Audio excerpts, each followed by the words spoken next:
Good evening and welcome to the Council Advisory Meeting of June 9th, 2025. This meeting is being live streamed on the Town of Kentville's YouTube channel.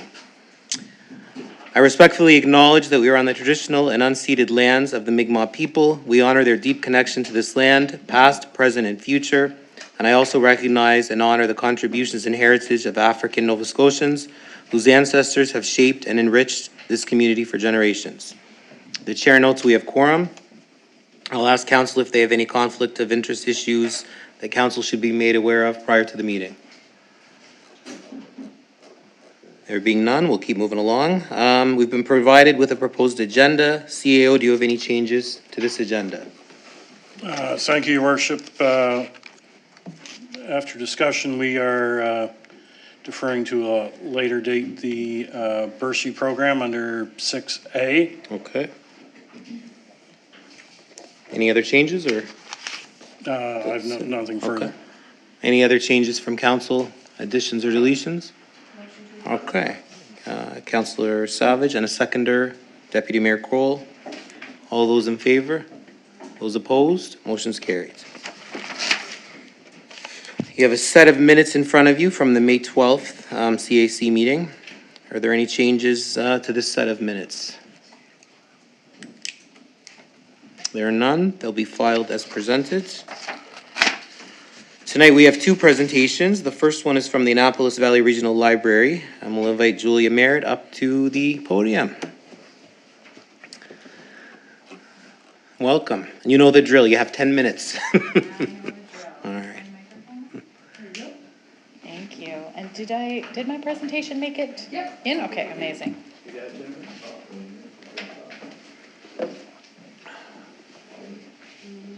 Here. And fine. And it should be right there.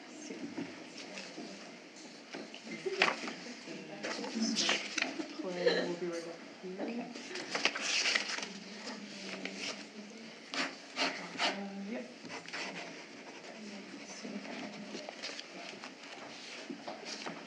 All right. Thank you very much, Council, for making time for me today. If we haven't met before, my name is Julia Merritt, and I'm the CEO of Annapolis Valley Regional Library. I am here to do a quick overview of the library's activities from 2024-25, as well as provide you with an interim update on the library's the provincial government funding formula review for public libraries in the province.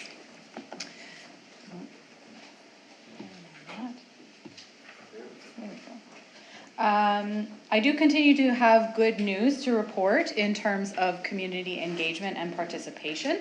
Last year we changed the model for our summer reading club, in particular focusing on delivering an equal number of programs at all 11 branches, and I'm very delighted to report that participation doubled over 2023 with over 2,000 registered participants in the program and over 2.3 million minutes read, which was an all-time high for the entire region.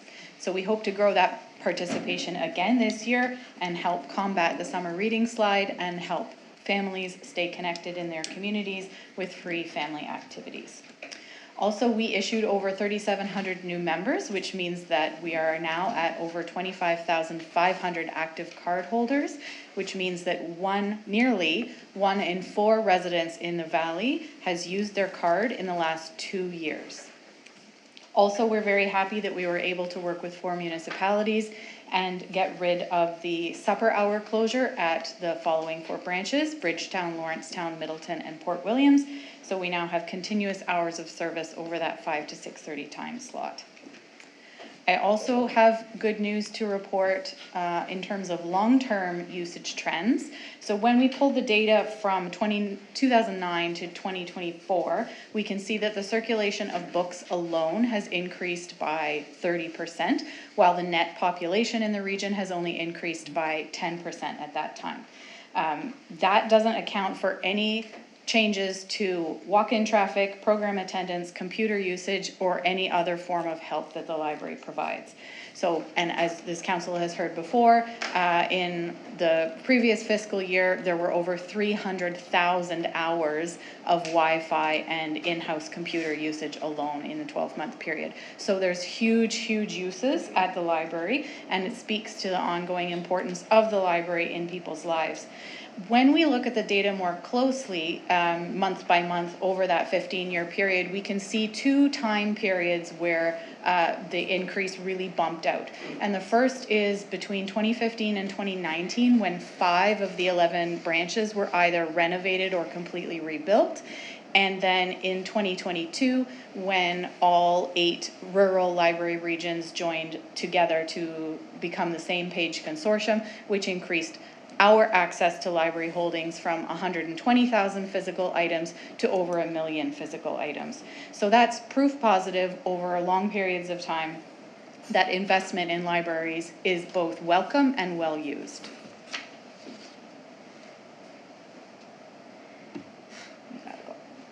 Which brings me to the update for you on the public library funding review. We have submitted fully costed research to the province in late 2024 regarding the national averages for collections, salaries, and technology. The current formula then expired on March 31st of 2025, and there was no new funding included in the 25-26 budget. Saying that, the file is still open and the libraries are collectively working with the government on it. While that is taking place, though, Nova Scotia libraries have made 2 emergency requests for interim funding this year. The first was for $800,000 to ensure that we had the same amount of funding in 25-26 as we did last year. That has been approved. The second request for $1.6 million has not yet received a decision. And this second amount is primarily to address the impacts of the minimum wage increase across the province. So although this amount will be helpful for the current fiscal year, it is critical that we continue to work towards a long-term solution. Councils have previously heard from me that AVRL has already had to make difficult decisions regarding reducing staff and services despite increases in use over time. The biggest takeaway for you is that AVRL has already eliminated 12 full-time positions over the last 10 years to cope with inflation and other cost increases. In 2024, because of this staffing reduction, we then had to reduce program offerings by 50%, and we are no longer able to participate in partnerships with community organizations or government departments as we are asked. In terms of this year, AVRL does have the reserve funds to function at the current reduced level of service in 2025. This is not going to be the case in 2026, and other library regions are in a much worse situation than us if they are not able to access that 1.6 million or their portion of that 1.6 million. They are likely to lay off staff and reduce branch open hours during this fiscal year. So all 9 library regions in Nova Scotia are continuing to communicate together to the Ministry of Culture, and I have been meeting with the regional MLAs to ensure that everyone is fully aware of the local situation. The library board wishes to thank all the councils for the joint letter that you did send to the ministry back in March, which has inspired other municipalities in other regions to do the same. So to sum up, we are encouraging the provincial government to address library funding as soon as possible to prevent more loss of service and to be able to provide the level of service that we know Nova Scotians both need and deserve. So I'll say thank you very much and happy to take any questions at this time. Perfect. Thank you very much for presenting tonight. Any questions? Councillor Baker. Thank you for that, Julia. Appreciate you coming in and keeping us updated. When I attended the Nova Scotia Federation of Municipalities meeting in the spring, there was a motion before the NSFM to make libraries a priority of NSFM lobbying. Have you heard any more of that? Has that moved forward, or is that? I've heard from a couple of councils in our region that they are interested in Supporting that and enforcing that ask to NSFM, but nothing directly from NSFM about whether it's actually being approved as a priority. Okay, thank you. Councillor Savage. Thank you, Mayor, and thank you, Julia, for your presentation.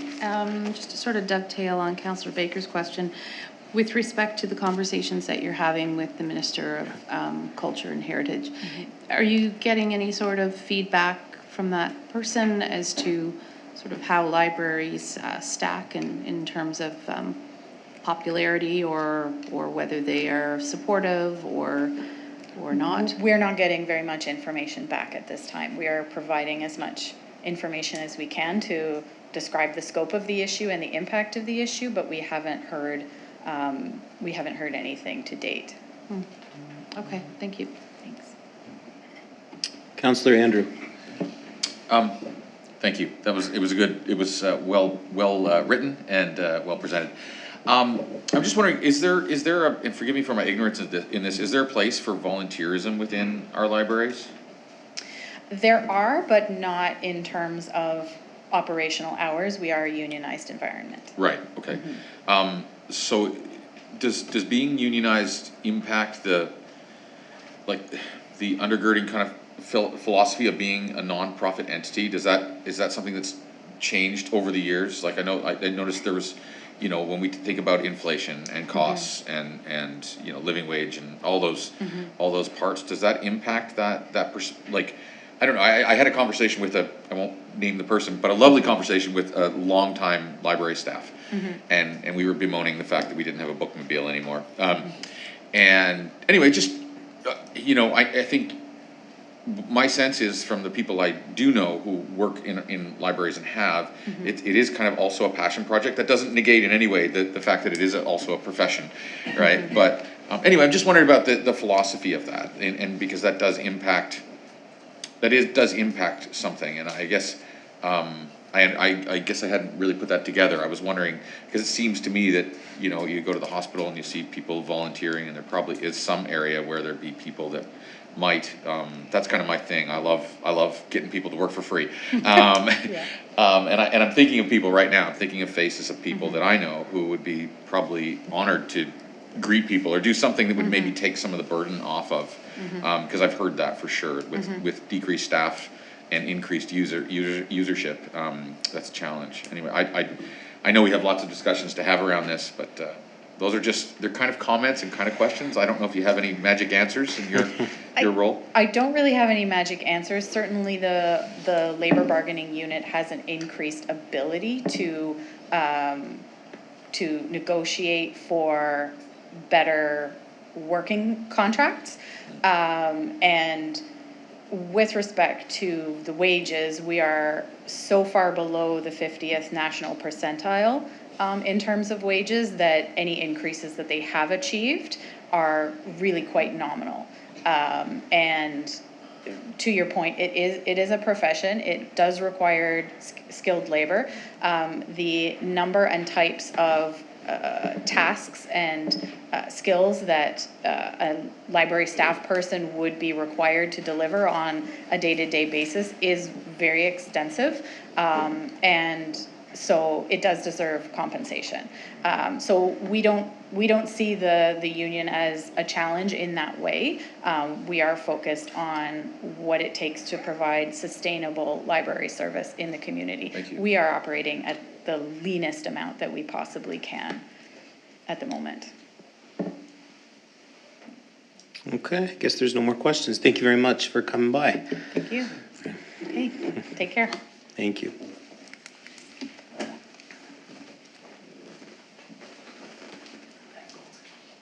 We'll now welcome up Mark Wicker with Alcoholics Anonymous. Close that, Mark. Good day again.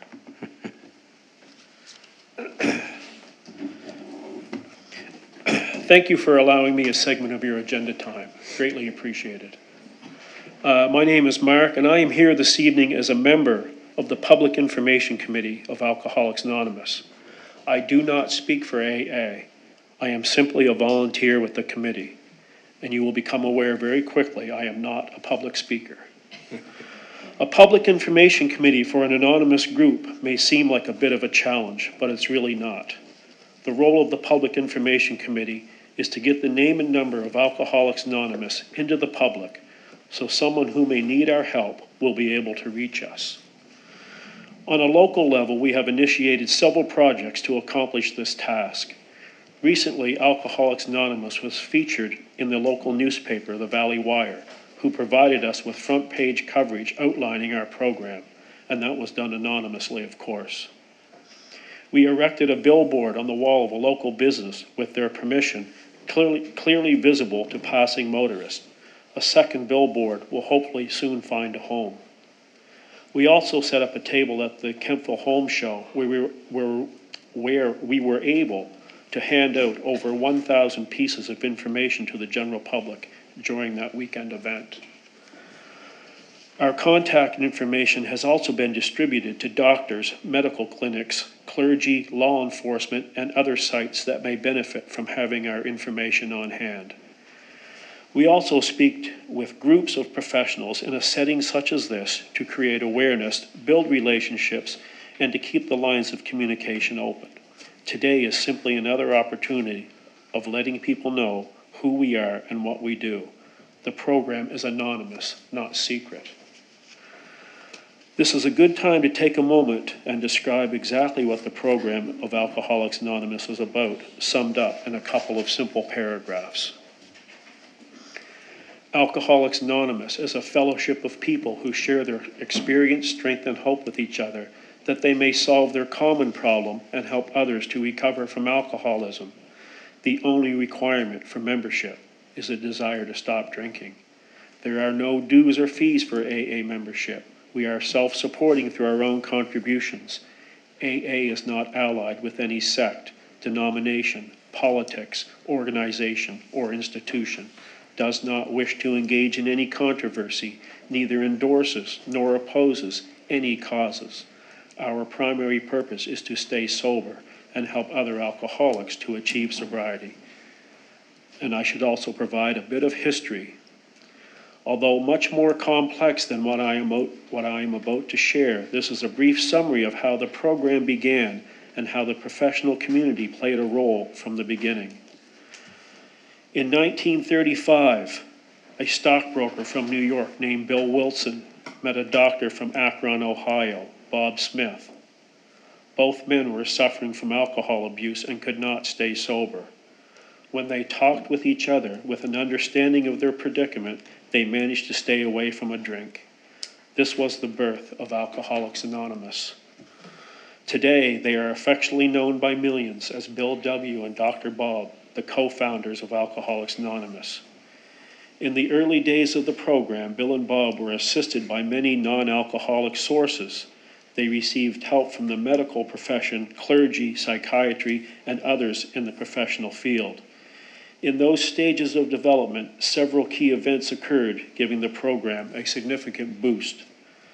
The basic text, Alcoholics Anonymous, referred to as the Big Book, was published in 1939.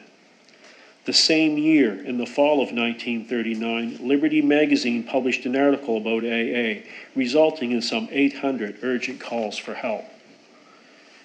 In 1940, prominent businessman J.D. Rockefeller gave a dinner for many of his New York friends to publicize AA. This brought yet another flood of pleas. Each inquiry received a personal letter and a small pamphlet. Attention was also drawn to the book Alcoholics Anonymous, which soon began circulating by mail from a small office and from AA travelers from already established centers. New groups began to form. At year's end, in 1940, the membership stood at 2,000. Publication of the article, Alcoholics Anonymous, by Jack Alexander, in the Saturday Evening Post issue of March 1st, 1941, marked a milestone in the history of the fellowship. The response was enormous. By the close of that year, the membership had jumped to 6,000, and the number of groups multiplied in proportion. The fellowship spread across the U.S. and Canada. No history of the program would be complete without mentioning the contribution of Dr. William Silkworth, director of the town's hospital in New York, the facility where Bill Wilson visited on several occasions to be treated for alcohol abuse. Dr. Silkworth's letter is contained in the book Alcoholics Anonymous in the chapter, The Doctor's Opinion. These are just a few examples of the many contributions of the professional community that were vital in those early years. Today, 90 years later from those humble beginnings, the basic text of Alcoholics Anonymous has been translated into 70 languages, and meetings are currently held in 180 countries around the world. We continue to nurture the relationship between AA and the professional community, acknowledging these important contributions to AA's beginnings and its continued importance to the fellowship today. We speak to like-minded groups and organizations to help create awareness of our program, so in turn you may recommend us as a viable solution to individuals who may have a problem with alcohol. In your capacity as a professional, you occasionally come into contact with individuals who could use our help, and because of your position, you may be able to introduce them to our program. Statistics show that a large percentage of our membership enter our rooms based on a referral from an outside source. 32% of our members were introduced through a treatment facility, 12% of members through a judicial system, 59% received some form of psychological or spiritual counseling. 74% of those who received treatment or counseling said it played a crucial role in directing them to attending AA. Had it not been for AA's early friends, Alcoholics Anonymous might never have come into being. AA could never have grown and prospered without many people. Those friends of medicine, religion, and world communications were particularly essential. We have deep gratitude for their time and their effort to help AA. It must be stated, the continued relationship with outside sources and the professional community remains just as important today as it did back then.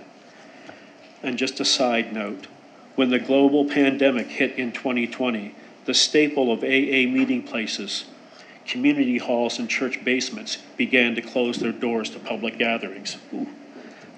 AA did not falter. Using tools available through professional sources, meetings moved online, and a whole new generation of problem drinkers were introduced to AA through technology.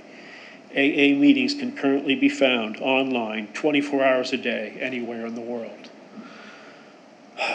I will close with a serious moment of pause. To think of the person with an alcohol problem who will die alone tonight, never having found the rooms of Alcoholics Anonymous. If there's something we can do to prevent that from happening, we should extend our hand. The message is simple. AA is an option, we understand, and most importantly, we can help. That's it. Thank you. Thank you very much, Mark. That was a great presentation. Any questions for Mark tonight? Councillor Hamilton. Mark, that was a really good presentation, and I really appreciate the time you took, and you did very well with that. Thank you for what you do and your volunteer hours. Thank you. Appreciate it. Councillor Savage. Thank you, Mayor. Thanks, Mark, for your presentation. I, too, as Councillor Hamilton said, thought it was very good, and I would disagree. I think you are a very good public speaker. So thank you for that tonight. I appreciate it. Thank you. Councillor Baker. Nice to see you again, Mark. Nice to see you. And I'm still working on that conversation about the sign. Have you found a second home for your sign? Not as yet. Okay. We are still seeking. Okay, so the request was made to look in Kentville as well as other surrounding areas for a place? We've approached several sources, and we're still keeping lines of communication open, and we have faith that we'll find a home. How big is the sign again? 4x6. 4x6. Thank you. Appreciate it. And the message on the sign is simple. Alcohol problem, we can help, and our phone number. Great. Thank you. Thank you very much, Mark. Thank you. Appreciate it. Anytime.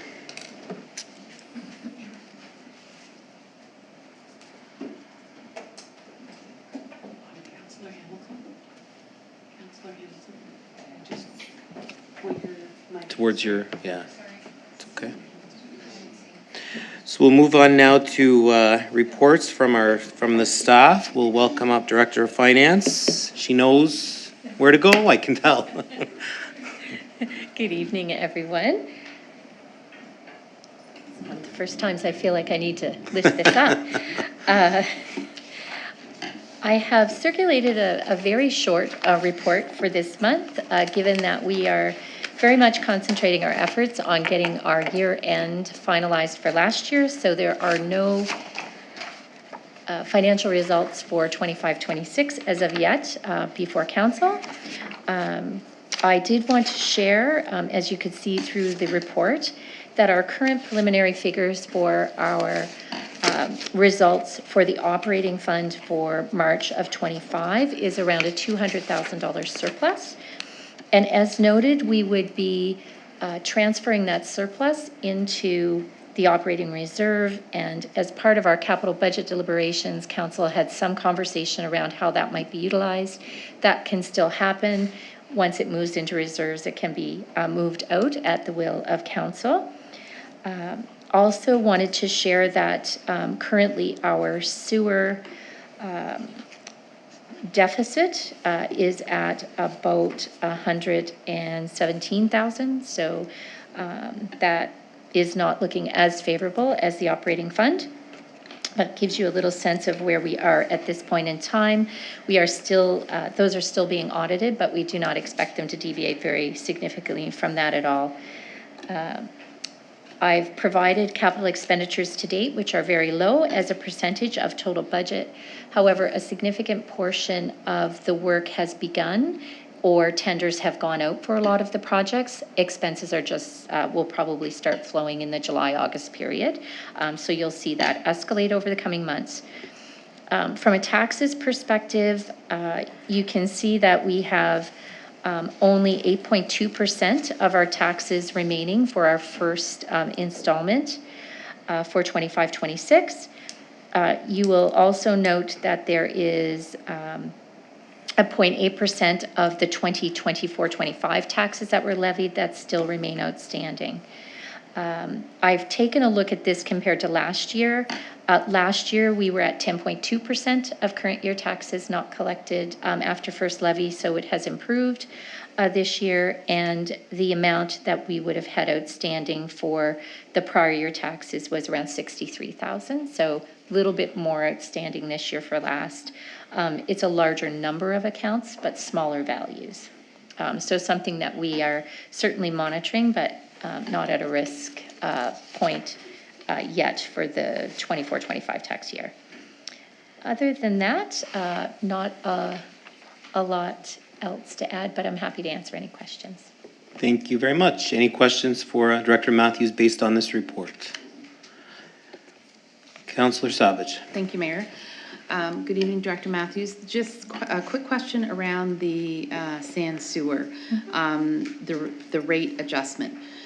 If I recall correctly, it doesn't have to be approved by the, bless you, by the UARB? That is correct. Okay. And so when should residents expect to see this adjustment? More fallish or later? So, and C.O. Matheson can probably add some here, but we are looking at the what the operating budget needs to be for 25-26. Okay. Looking at that expenditure level to determine what the appropriate revenue stream would be that we need, and then kind of working that through ourselves to see what that rate would look like. Okay. And C.O. Matheson, with his financial background, is working with us on that in hopes that when we bring the sewer budget forward, we could bring a rate adjustment recommendation to council. That is our hope. It's a bit aggressive, but it is our hope. Okay, yes. Thank you. Would that be fair, CIO? Yes. Yes. Okay, thank you. Yeah. I guess there are no further questions. Great. Thank you very much. You're welcome. We will now welcome up Director Shoup with Planning and Development.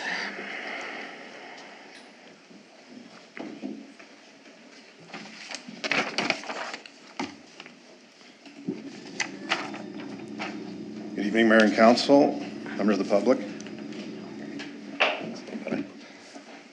Quick highlights from the month of May. 2 committees we're still looking to get established in terms of the Planning Advisory Committee. Heritage Advisory Committee is back up and meeting regularly again, so it's good to see. In terms of development permits, we had 10 in May with an estimated total construction value of just shy of $900,000. There are no subdivision applications in May. We do have 1 new rezoning application come forward, which we'll be presenting later, introducing to CAC. There are 4 current ongoing applications, including the development agreement application for Vita Living. We're on both ends of the equation. We're working away at that. We're getting staff review together, and they're doing some work in terms of getting legal description of the property pulled together. So that's their side, and hoping to move that forward soon. There was an application. The C3 application is coming to a public hearing at the end of the month at the council meeting. So we'll have another opportunity for the public to comment on that prior to council deciding. Also on June 17th, we'll have a public participation meeting regarding amenity and parking requirements in C1 zone. And also, slightly out of our control, is the Bell Mobility Tower development. We're looking forward to hearing back when they complete their public consultation program. And from the community and economic development side, the Visitor Information Center, we've had a bit of delays opening that. A long-standing employee did not return this year, so Lindsay's working at bringing someone else in and looking at some different options on how they might work going forward. Also, she mentions the economic development dashboard that's being implemented. And again, there were a number of events that have happened over the course of May as well and into early June. And I have to answer any questions the council may have on any of these items or anything else. Thank you very much. Any questions for Director Shoup based on his report? Councillor Baker. Thank you, Director. Very interested in the digital solutions dashboard. What's the time frame? And the summer, before summer starts? She's reported here that it should be live within a few weeks, so okay. Hopefully sooner rather than later. But I can get an update on that and bring that back for council tomorrow. Tomorrow? Oh, okay. Yeah, we'll be talking with Lindsay tomorrow. So. Thank you very much. Thank you. Any other questions? Councillor Savage. Thank you, Mayor. So Director Shoup, with respect to the Bell Mobility Tower development, I see that a letter's gone out to those folks today, just expressing some of the things that we would prefer not to see and so on and so forth. Do we have kind of a time frame around when we can anticipate them commencing work or when they may respond?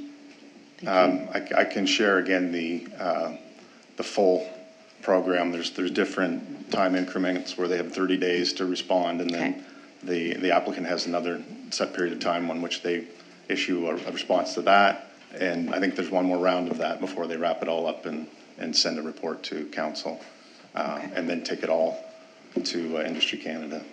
Okay. So there's probably 3 or 4 months within that that time frame. But I can break it down a bit more if council's looking for that and share that. That's fine for me. Okay. Yeah, okay. Thank you. All right. Thank you very much, Director.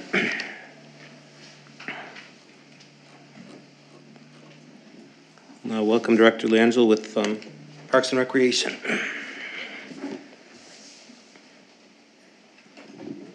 Hello, Mayor and Council. Have 2 reports for you tonight. We have the CAC report, and then Roxy Peterson will be presenting on the community outreach framework that he's been working on for the past year. So to the CAC report, just a couple of highlights. Under administration and operations, staff secured $6,000 for Caribbean Fest. This is through the Diversity and Community Capacity Fund through the province of Nova Scotia. On the next page, under facilities and operations, the pool is still planned to open July 1st, and we had confirmation this morning again from the contractor. Some programming highlights with the pool. Error in my report, registration opens June 18th, not the 16th. We will have a total of 108 lessons, which will mean that there's 253 kids that could be impacted by swim lessons.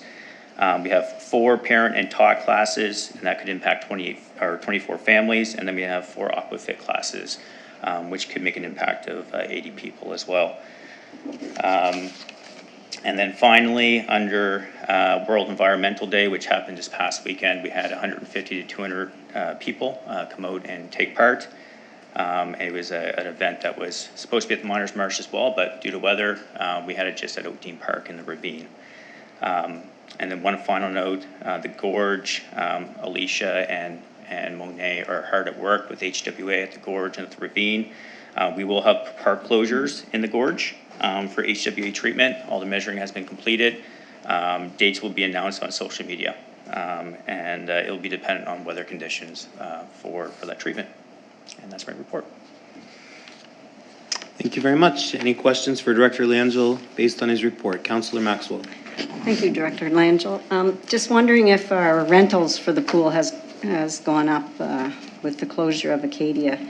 If we've picked up some people, some groups that are looking to use our pool this summer for practices and things like that. I can get that information for you. I don't have it on me, but I'm sure there will be. I suspect there has. Yeah. People have told me that. So. Yeah, Okay, definitely. thank you. Yeah. Councillor Savage. Thank you, Mayor, and thank you, Director Langell, for your report. I just wanted to pass along some thanks. I attended Rotary today, as I normally do every Monday, and they talked about the World Environment Day. I was away for the weekend, so I didn't get an opportunity to go, but they said that the partnership with Town of Kentville was excellent, and to work with you folks was you were wonderful and very helpful, very accommodating, and they just thoroughly enjoyed working with Town of Kentville staff. So thanks for that. Thank you. I'll pass it on to the staff. Please do. Thank you. Councillor Baker. Thank you, Director. Thank you, Mayor.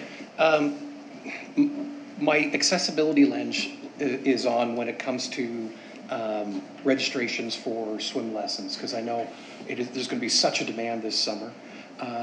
Are there methods that make it more accessible to working parents, or because in recent years I remember registering in Waterville for my kids, that they were done in 10 minutes. Yeah. How is that working in Kentville? Well, we have the Amelia app where people can sign up online, Okay. Which makes it a lot more easier for people. Is that a first come, first served list then? It is, yeah. Okay. Yeah, it's just a software system for booking and Okay. registration, yeah. And if they don't have access to, They can always come in on site and work with the man at the front desk. okay. Yeah. Are there any number put aside for the walk-ins? There are or? not. First come, first serve for Okay. everything, yeah. Okay. Yeah. Thank you. Appreciate that. Yeah. All right, thank you very much, Director Langell.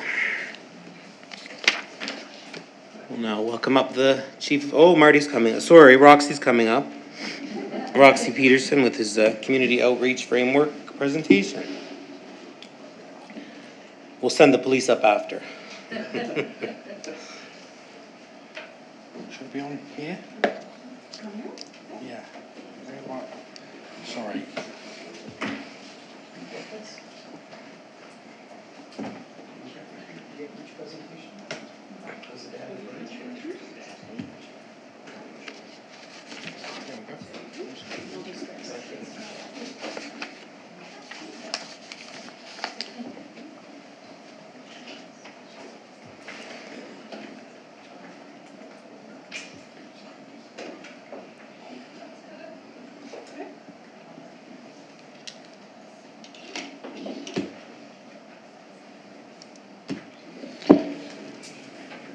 Hello, Council. How are you today? It's nice to be here. It's a lovely sunny day. I'm happy to be here. So I want to take this opportunity to present the Community Development and Engagement Framework to you folks. It will kind of take you a bit over the journey that I've been on in the last 17 months since I started working here. So yeah, let's get on with it. So what is the Community Development Framework? It's a roadmap, a building connected, inclusive and resilient Kentville. It aligns with existing municipal strategies, embeds equity, transparency and collaboration into all levels of town planning and engagement. Kentville, and this is why it matters, Kentville is the fastest growing town in Nova Scotia. As we grow, we're reminded of past and new realities that alter how we serve and support our citizens. Some of these realities look like recognising historic and cultural contributions and injustices, demographic and cultural shifts, rising costs of living, increased community expectations for transparency and inclusion. This framework helps us prepare to meet these new realities head-on from a decentralised community development approach. So the core values that this framework sits on are based in 5 values: social justice and equality, anti-discrimination, community empowerment, collective action, and working and learning together. And they're underpinned by 6 guiding principles: accessibility and inclusivity, transparency and accountability, participatory decision-making, equity and anti-racism actions, promoting belonging, and grassroots leadership and resilience. There are 5 key priority areas, which I'll go over now.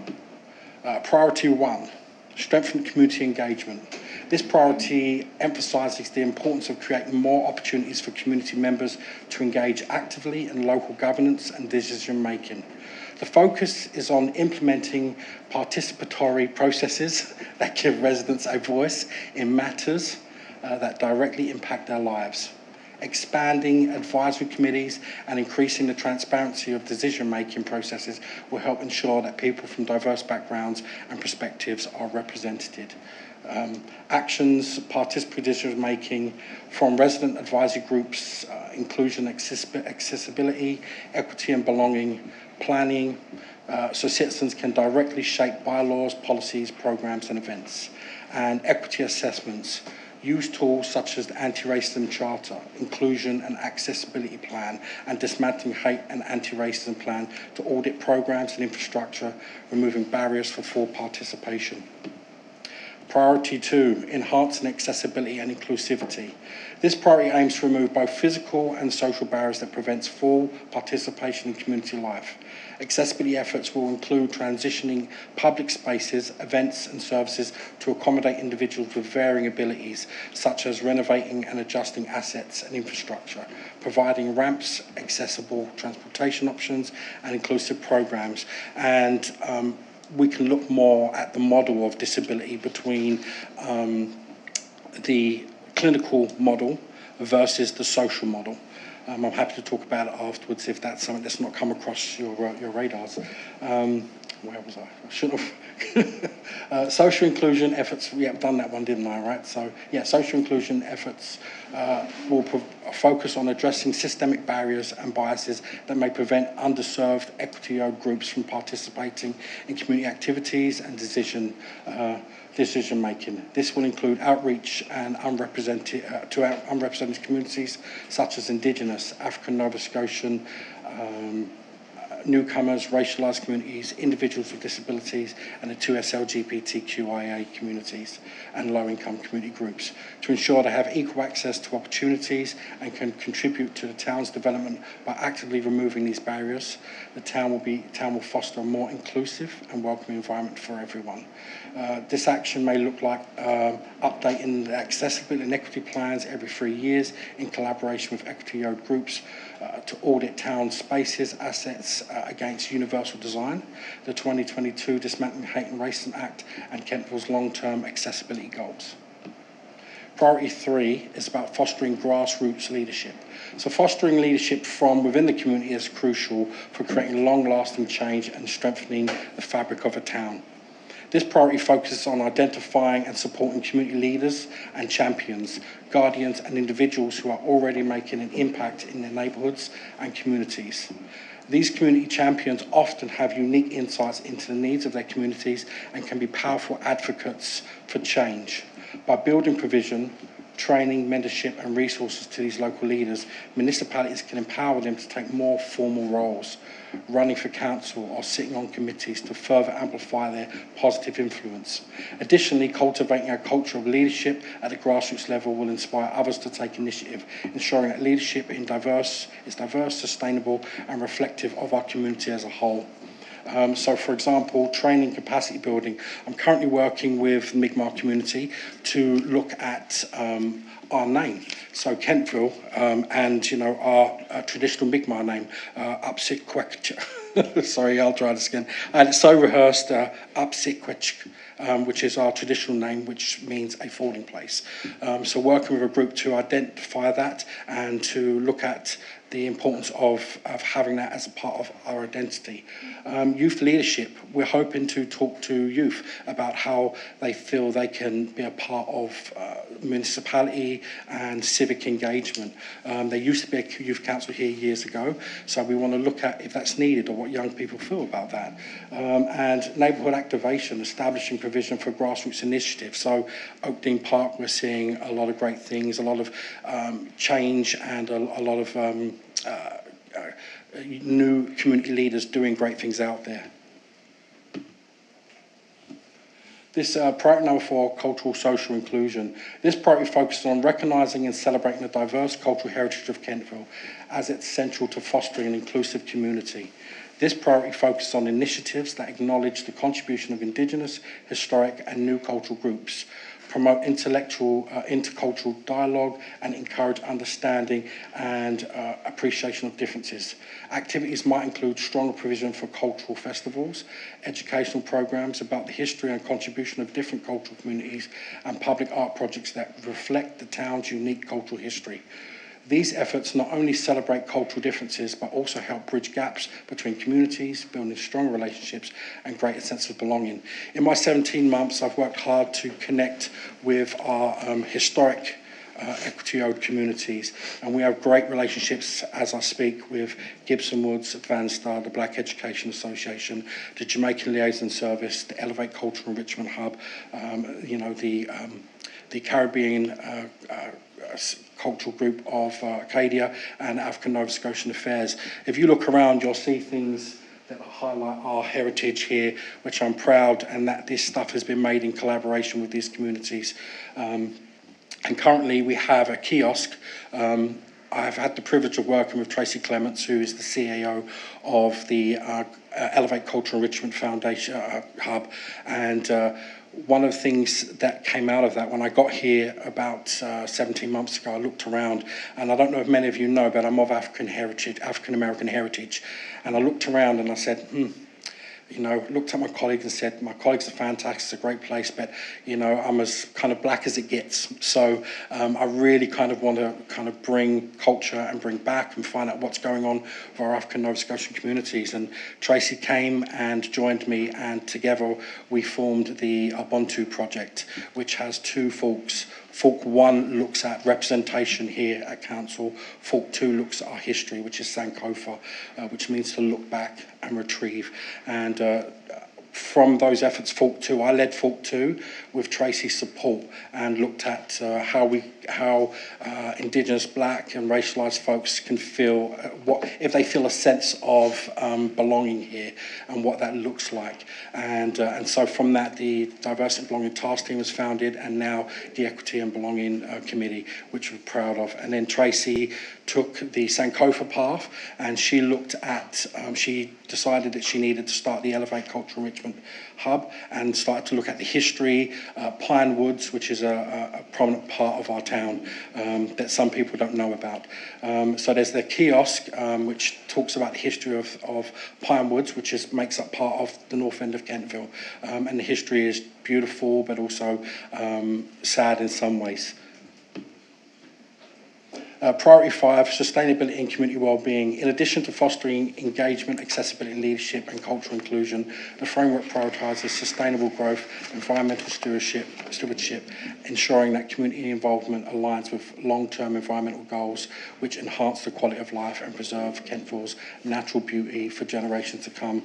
And, our actions, we're seeing this through our through our various projects around our birds here, and also the community garden and various other projects around. I don't know if any of you guys have seen our new rain garden, which is down up in Oak Dean Park. So there's a lot of great things happening and to be proud of. So there are 4 impact areas that this framework has identified, and Civic engagement, one of the key focuses is to increase participation in town decision-making by encouraging more active involvement in various processes such as council meetings, advisory committees and task teams. And by broadening access and creating clear pathways for participation, the aim is to ensure that community members have a meaningful role in shaping decisions that affect their daily lives. This could involve organising outreach programmes, holding public consultation and using technology to make town meetings more accessible to a wider range of people. The goal is to foster a strong sense of ownership and investment in the direction of the town's growth and development. Ensuring diverse voices are represented in all aspects of community development is essential for creating an inclusive town environment where everyone needs to be considered. This includes actively seeking input from unrepresented groups, ensuring policies and bylaws and programs are designed with equity in mind, and removing barriers that might prevent equity-owed communities from participating. The aim is to create an environment where every individual, regardless of background, has equity access to opportunities and is valued in the decision-making process. This will include outreach initiatives to better understand the unique needs of different groups to ensure that all community members feel welcome and heard. And you may see that this summer rolled out in the new community outreach booth that's coming. We're quite excited about that.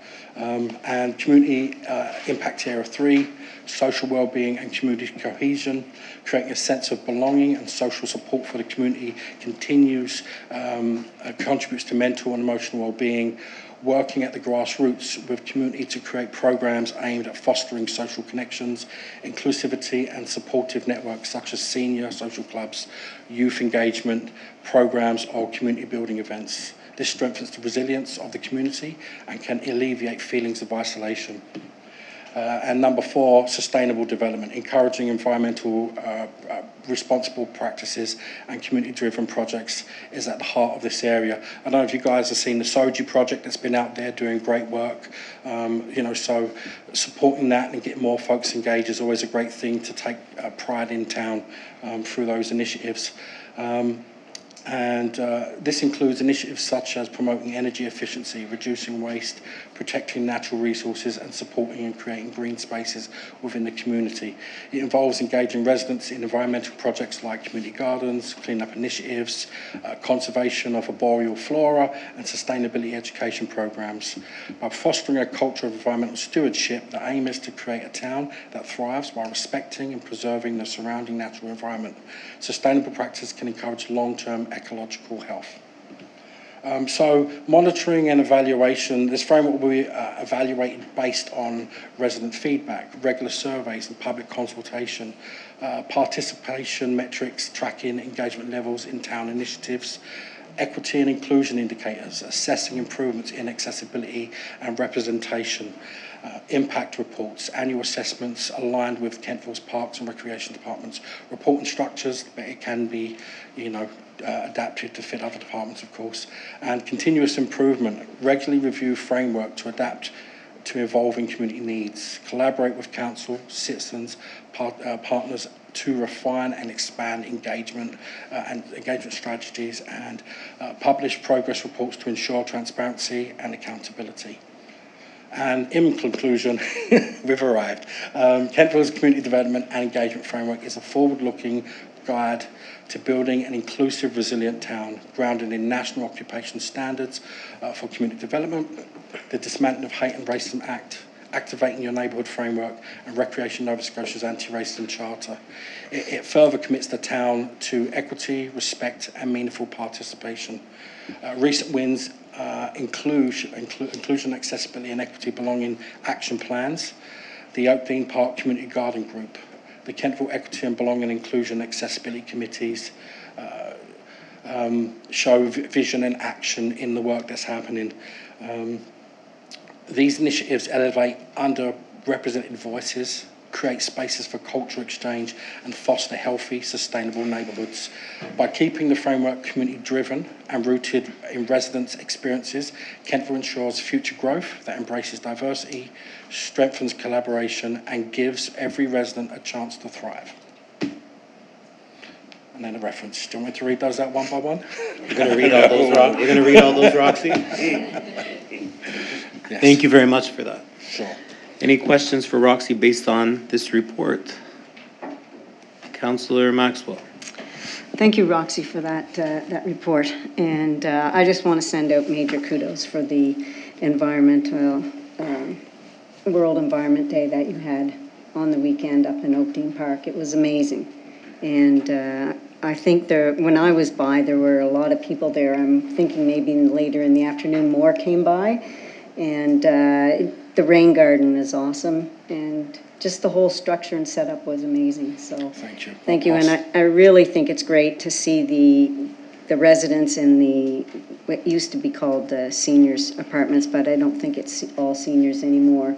They're actively engaged in what's going on at the park, and that's wonderful to see. So thank you. Thank you. I'll pass that on to my colleagues and, of course, to the Oakdean Park Garden Group. Thank you. Councillor Savage. Thank you, Mayor, and thank you, Roxy, for your presentation. It was fulsome, as per usual. So, yeah, it's really important work that you're doing, and it's sort of the intangibles, right, that we kind of can't touch and feel, but I think as time moves on, certainly you're having a great impact on the community, and I think we all see it, so, yeah, I appreciate that, and I know many others do too, so, yeah, well done. Thank you. Yeah. Councillor Baker. Thank you, Mr. Mayor. And thank you, Roxy, for the great work that you do. This is obviously just the tip of the iceberg because the networking and the relationship building you do is key. I'm wondering about Roxy's legacy because of the great work that you do in this plan. How do we build in Kentville a memory for what we have done and then keep building on it so that we have an understanding that our heritage is important, but where we're going is equally important? Is any thought to how to preserve the great work that you've done, but also, keep building on it? Yeah, I think that community leaders is such important to this conversation. When you have community leaders coming to the table, so my role as a decentralised approach is I'm not creating programs, I'm going into the community and with the community finding out what's missing and building those programs in partnership with the community. And I think the biggest thing is making sure that we keep doing this work, we keep finding out what the community wants. As you can see from the report, a lot of it is talking about, it's a decentralised approach, it's talking about how we find those ideas and we elevate those ideas and we make sure people are heard. And so the way we do that is keep doing what we're doing we must remember our history, we must remember where we've come from, and we must remember and then use that to guide where we go for the future. But certainly we must have committees and council that reflect our community for what it truly is. We need representation, and that's key. Great. Thank you for that. Deputy Mayor Kroll. Yes, hello. Thank you, Roxy, for that report. It was a lot to digest. Yes. I'm wondering, I don't see it in our packages. I'm wondering if we could get a copy of that so Absolutely. we can read it in better detail. Yes, so the framework I'm hoping will be given to you, and I'll make sure that we follow the process to get that to you and all. Okay, I'd appreciate reading it. Thank you. Thank you very much, Roxy. Thank you very much.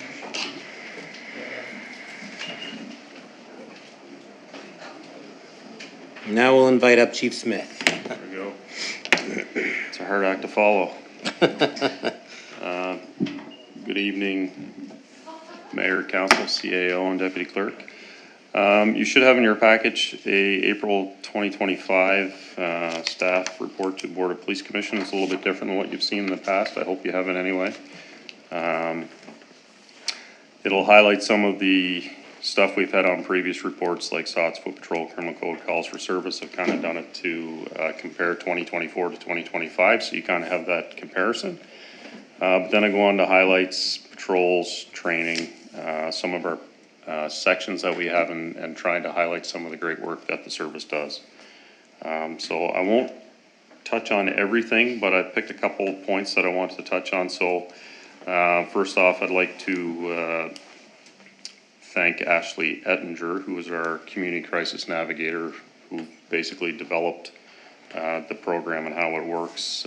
For those of you that don't know, she resigned in April, early May, and she's moved on. I'm not sure where she's working right now, but we appreciate the two plus years that she put in with our service and a lot of hard work. So I want to make sure that was highlighted. and she will be missed. We had a busy month in April with over 280 calls. In training, we were offered some opportunities from DOJ, Department of Justice, that we took advantage of. We have a now trained investigator for internet and child exploitation files. Those are very intense, and now we have the ability to do that in-house. We also have the software. It's pretty much set up right now that we can do these investigations in our own service, so we don't have to travel to the city to deal with them. We also had some training offered by Amherst Police Service for a major crime investigators course, where we had 3 members attend that, and that was a week-long course.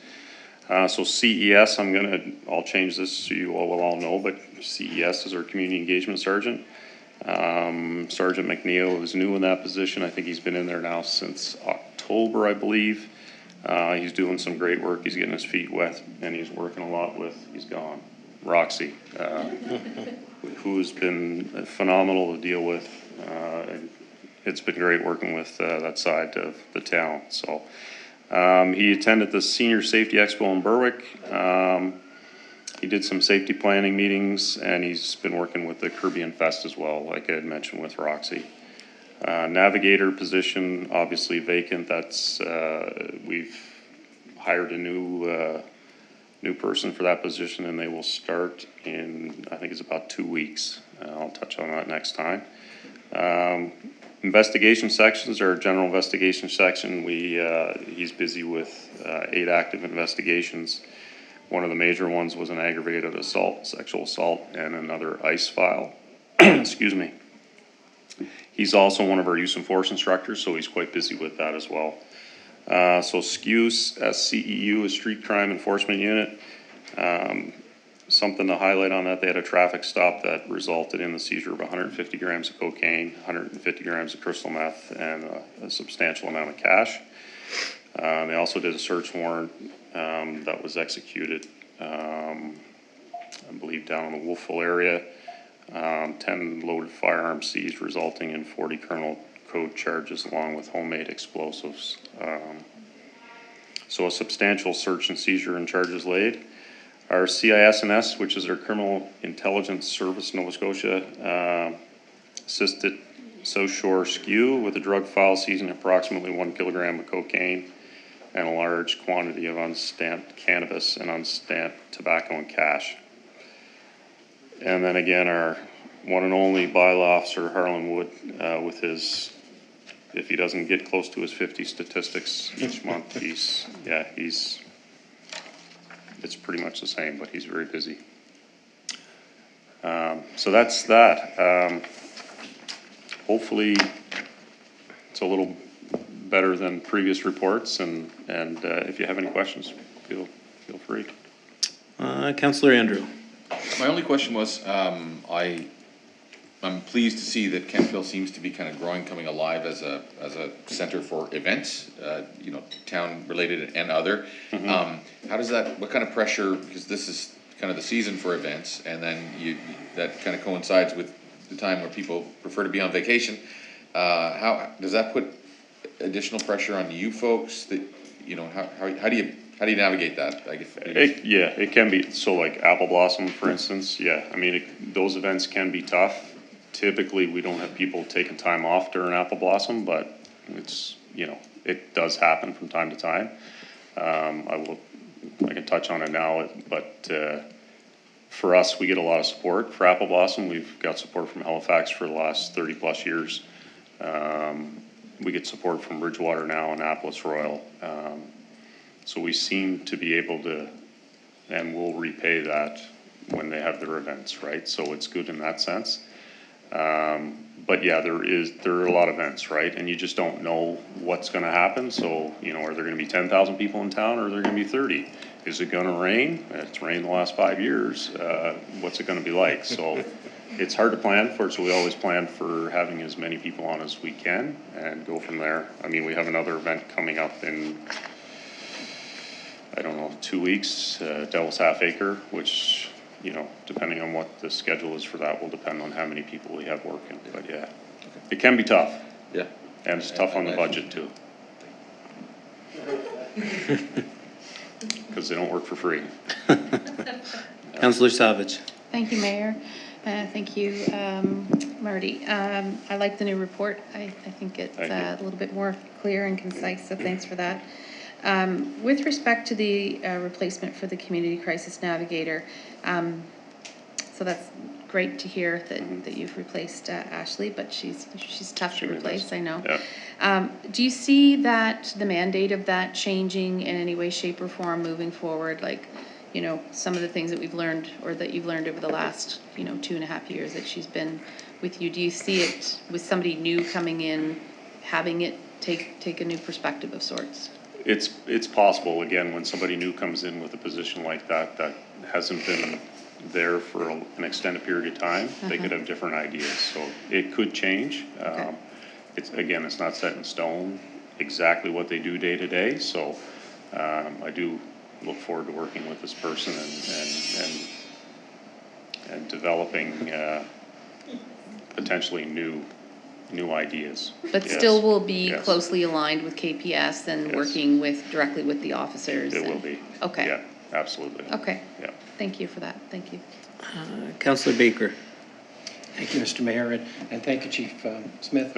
I must admit, and I'm sure you hear it every day, the most ongoing concern that our Kentville residents have right now is about the homelessness and the behavior in the downtown core. Has there been any follow-up with organizations trying to coordinate that?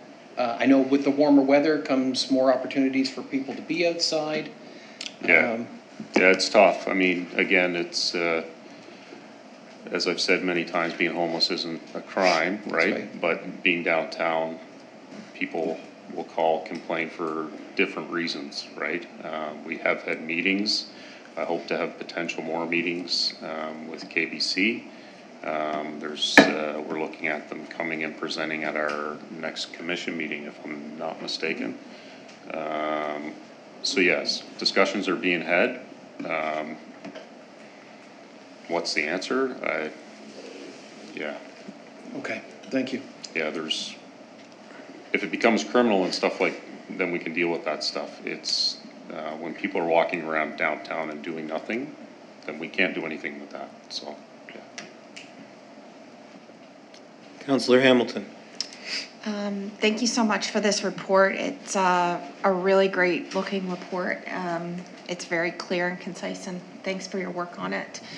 Looks like it's been a little bit busier month, but maybe I'm just misjudging that a little bit. No, it's actually a little bit lower. A little bit lower, Yeah. okay. Yeah, we've had some in the 300s, so, Just some busier stuff. yeah. Great, thanks. Again, I think highlighting some of the bigger work that's been done makes it look busier, but Yeah. it's actually, yeah. Councillor Maxwell. Thank you for your report. And I also like the new layout. Thank you. Very nice. I just wanted to give you some kudos and congratulations from a resident who had to call and make use of the service, and extremely pleased with the prompt response and all the exchange and going on between them and the Kentville Police. They thought it was top-notch service, so. Thank you. Thank you very Appreciate much. that. Yep. Thank you very much, Chief That's it. Smith. Thank you. Yes.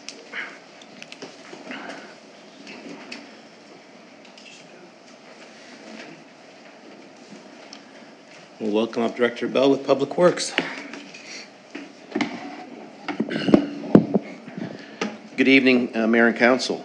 I won't go through all of my report that you have in your package, but I'll highlight a few bullets under projects just to speak to those. The downtown AT project, the first phase of the two-part summer project is complete on Aberdeen Street with a minor exception on the corner by Aberdeen and Main near Tan Coffee.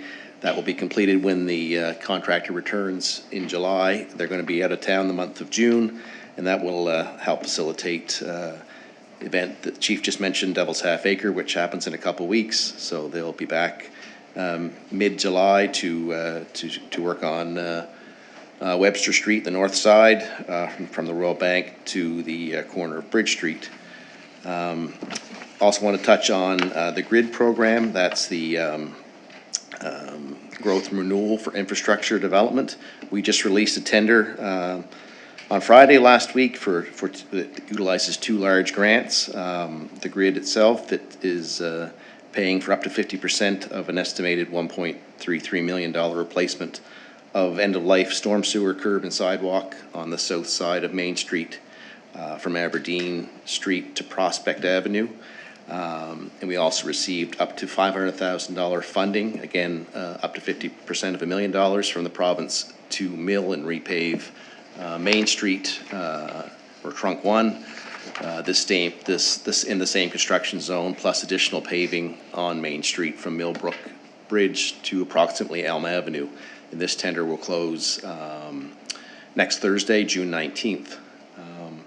The other item I want to touch on is stormwater infrastructure maintenance. So as the weather warms in the downtown, spring maintenance is completed. We'll be switching our attention to storm sewer maintenance and repairs, such as in-house items, such as ditching the south side of the Harvest Moon Trail, on the homes behind West Main Street, that area of the trail that we ditch most every year these last few years, as well as catch basin cleaning and replacement, and repairs to piping and other replacements of pipe identified in the stormwater master plan that could fall under maintenance, not capital replacement by Public Works. And the last note before we go to questions, just want to acknowledge that long-term Public Works employee Richard Boyd retired the end of May. With him went 37 plus years of knowledge of our town and the operations and sort of that side of things. That Richard was a wealth of knowledge. So I expect that I'll be calling on him every now and then from time to time to pick his brain when needed. And we want to wish Richard all the best in his well-deserved retirement years.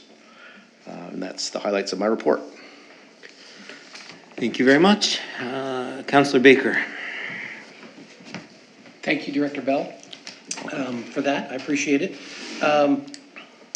So you're turning to cleaning out the sediment that has accumulated in catch basins and, as you said, the ditch along Harvest Moon Trail. Yeah. Can you tell us which catch basins are up for renewal? Because I keep, as a former cyclist, I hit Miller, Denison, Glenview, I believe it is, where they're sunk 6 to 9 inches below the surface of the road. Those key ones that you just mentioned, Councillor, are certainly on the list to investigate whether we can raise them. They certainly have settled or dropped near next to the curb. So whether they require replacement or just repair, looking at all that stretch, that seems to be that south side of Main or Park Street. Yeah. Park Street, actually, you're right, along that area. They're on the list, and other ones are ones that we've identified that have sediment and build up in there that aren't operating as efficiently as they could. So it's a mixture of repairs and or just sediment maintenance with our street sweeper acting as a vac truck.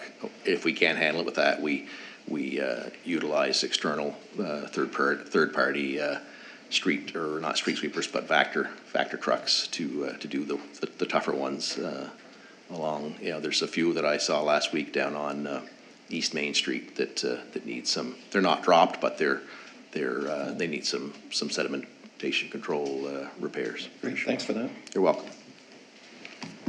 Councillor Savage. Thank you, Mayor, and thank you, Director Bell.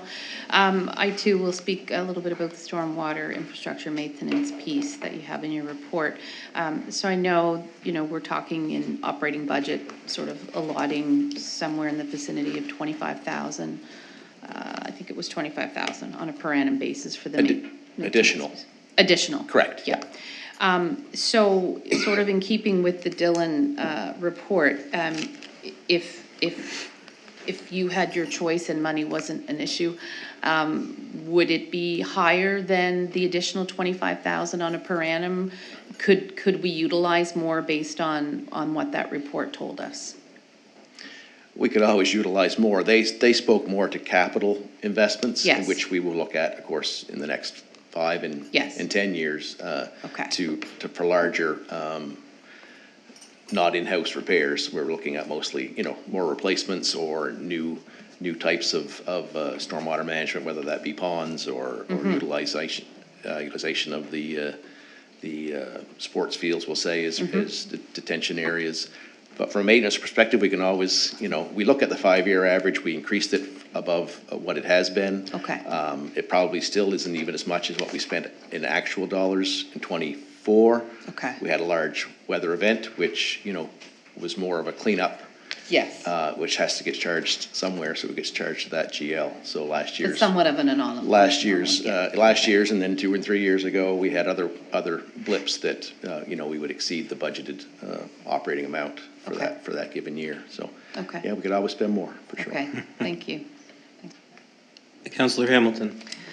So you noted in your report here, the GRID program, which is the fixing of the Main Street Aberdeen to Prospect Avenue. I did receive a question, just wondering if there's going to be any work with the Prospect Avenue going up there. I'm not really familiar with that, and I can't remember if we've talked about it before, if it's on the list or where it is. So does that extend up Prospect Avenue at all? This project or program does not. There is a line item under capital that addresses some curbing and storm sewer and sidewalk deficiencies, sort of partway up Prospect, sort of between Church and So that includes the road as well? Academy. Less about the road. Road will be, Okay. the road is still under operating as far as maintenance and patching.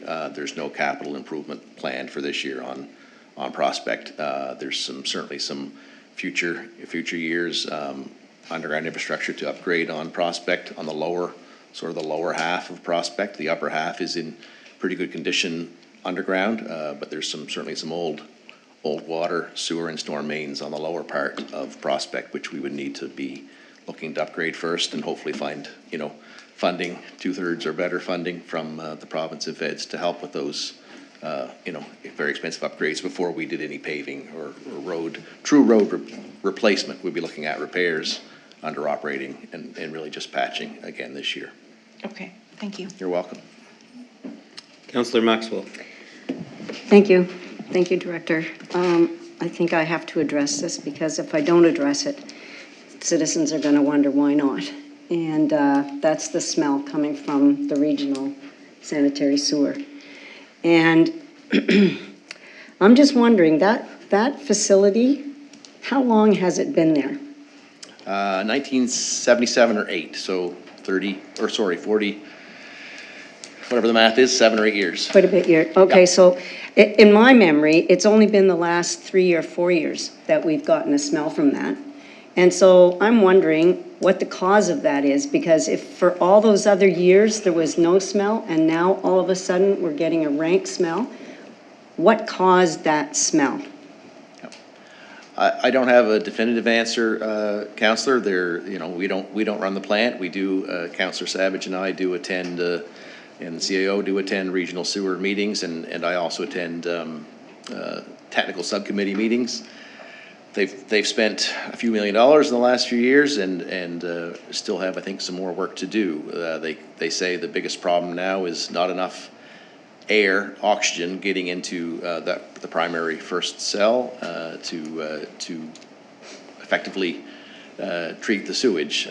Last I heard, they're still getting a good effluent quality that releases to the river, so that's one that certainly they're watched by both Environment and the province of Nova Scotia, Environment Canada and Provincial Environment to look at their quality. But the smell has been among the worst it's been for a while. And the most sustained. You do see it every year for a period, usually in the turnover from in spring into the warmer months but once the weather stabilizes, you usually see a great reduction in the smell, but I don't have an answer. So it doesn't make sense to me when the mayor of Kings County and yourself and so on say we need more oxygen in there, because I don't think the amount of oxygen we have in the valley is depleting. And yet for all these years, we didn't have a smell, and for the last 3 or 4 years only, we're getting a smell, and it's getting worse. And I don't think it's healthy. I have to close my bedroom windows at night when there's a smell out there. And when it was really hot the other day, I had to close the windows, and it's not healthy. And so, yes, we can put blowers and all those various things, but I don't believe that that's fixing the cause. What brought this on after 30-some years of no problem? And I think that we really need to have an answer to that question. I asked the mayor of Kings County if he didn't know the answer, to find the answer. So maybe you and Councillor Savage, our rep on there, can find the answer to that question about why such a difference. And I was also talking to a resident down in Kingston, and they get a smell every few years, and then they bring the blowers in, and it takes away the smell, and then it's back the next year. So is this something that Kentville residents are going to have to live with now for the rest of our lives? Or is this something that we can get a permanent fix for? And I think that the committee needs to delve into those questions. I don't expect you to have the answer here tonight, but residents, especially the residents close to the regional sewer treatment plant, and the residents in North Kentville, and I believe downtown. I think you can smell it downtown as well. Thank goodness there was no smell last night for the KCA prom parade, but that would have been terrible if we'd had that smell downtown last evening. So I really think that we have to start asking questions, and if we have to go to Department of Environment or the Department of Health to come in and to start to help us to find answers, we need answers, because I can't stand that, and I know that some of the residents around me also can't stand that year after year after year. I think, Councillor Axel, I'm just going to chime in. As most people may or may not know, we don't own the facility. We are a payer. We do pay to use this facility, but we don't own it. And it's, I equate it to us being a tenant, sort of, right? We kind of rent the space. It's like renting a car. So the responsibility is on the county, I'm going to say that. We do have one councillor who sits on this committee, Councillor Savage. But the county is really in charge of making sure that this facility operates, and we are at their mercy right now. We have options. I mean, we could definitely stop paying, but the smell's not going to go away, right? So it comes down to waiting to get more information back from them, hopefully very soon.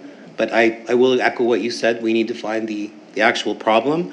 They've had numerous consultants. I think it's the same consultants for the last 2 or 3 years, and obviously haven't found the root of the problem. And that, I guess, is a decision council has to make. If you're comfortable with the information we're getting or not.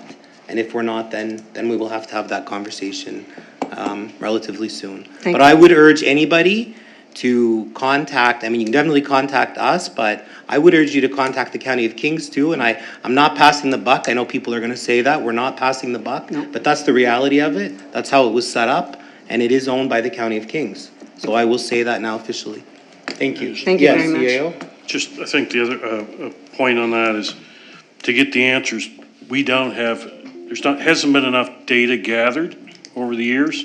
We do not know during what peak times are coming out of our various industrial users. That information has to be gathered. Yeah. It's data collection that probably should have been going on much more, testing of the effluent. The effluent is tested right what goes out of the plant, but we need to test on a more regular basis, including off-peak hours, so you know what's coming in through the system at all times into that plant. And I think, and then start, and it takes time, but you have to trace back and go back. Where is it, where's all this loading coming that's killing maybe something killing the bacteria, for example? Is there, the worst thing that ever happened to us was the pandemic, because everyone started using Lysol wipes and started flushing them down. Well, and all this disinfectants that kills a treatment process and that type of thing, clogs intakes, et cetera. So there's a lot of data that has to be verified to say exactly where the problem is coming from. There's something coming into that system. Yes. That's causing a problem. We have to isolate where that is and help the county do that. So they'll be asking, and they've started asking, we have to start checking, within town, what's coming from town sources, just the same as they'll have to check what's coming from New Minas or other locations. I agree, and that was part of my question to the mayor of the county was, I know we have large industrial users, and maybe it's time that they need to pre-treat. And I understand that that's a political issue because they pay big taxes, but I think people's health is more important than money here. And it's affecting a lot of people. Thank you. Councillor Andrew.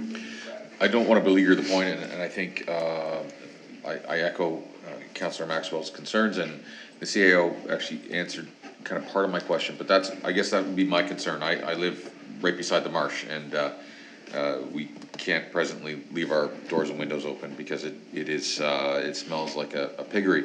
But beyond being unpleasant, that would be, if there's any urgency to this, and I said this to my wife, I said, and I'm not a scientist, but if something is repulsive to you, that's perhaps, I don't know, the body's saying this is not healthy, and that's my concern. And I say that as an appeal to the owners, to the county, is I hope that work is being done. Yeah, we want to mitigate that, but more pressing is this a health issue?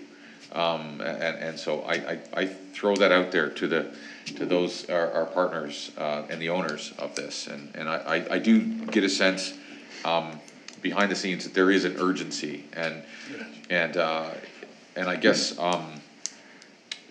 just the communication prior to this meeting that we received from you can there be a messaging? No, that's all been provided as public information, so it's there for you, so you're able to answer questions. I'm asking that for the sake of those who, that aren't feeling they're getting answers enough. Yeah. And I feel from our side, we're trying to answer, and I believe the county is trying to do that too, but, they're sending us updates weekly and saying, here, you feel free to post it on our websites, and we're trying to get that information out there, so it's. And anyway, I know everyone around this table is feeling the frustration that everyone who is calling and writing is feeling as well. So, thank you. Councillor Hamilton. So I guess just to follow up on Councillor Andrew, I'm just wondering, just to clarify, is there air quality testing that's routinely being done, like through the mayor to the CAO? Or? I'm not aware of any air quality testing to date at this point. The testing has been finding the cause, because you can test the air quality when it's bad all you want, but it's not going to solve the problem. It's finding the root cause. This is what we have to do to solve the problem. So it's, that's to get rid of the odor and the air problems, and so that's where the focus has been, as opposed to putting a figure on it or a. Well, and maybe in the meantime, there can be some more, it's a health and safety thing, if the air quality is poor, I'd like to see more air quality testing, and maybe it be routine until the problem is fixed. Councillor Savage. Thank you, Mayor. Just where I sit on the Regional Sewer Committee, and I have now, I'm going into my 9th year, I just wanted to make a comment to the CAO's point. The municipality of the County of Kings is doing frequently asked questions. They're putting it on their site. There's been a fair bit of work done. In 2023, 2024, the upgrades were just under $3 million. There's been new aerators, new drum screens. There was desludging done, over 10,000 metric tons. year before last. So it's been a combination of things, and they just can't seem to get this odor under control. I know they're working on it. I know people are upset, and we are all upset. It's unfortunate, and it shouldn't be happening. I know back a year and a half ago when Peter Matart was the mayor, there was some testing being done on the air quality piece, and he had assured primarily residents in New Minas, it was a public meeting there, sorry, through you, Mayor, to Councillor Hamilton, that there were no air quality issues, that there was no effect on people's health with respect to the air quality. That was at that particular time. So thank you for that. Councillor Maxwell. Yeah, this is my last comment, and just to Councillor Savage and to the director. Just imagine the amount of work and money that has gone into trying to solve the problem, but have we looked at the large users? I know it's a political issue. I know it's a hot potato because they pay taxes, but that needs to be looked at, and it needs to be looked at now. All right, Councillor Andrew. If I could just say one more thing, you know, at the, and my family was there, I wasn't there.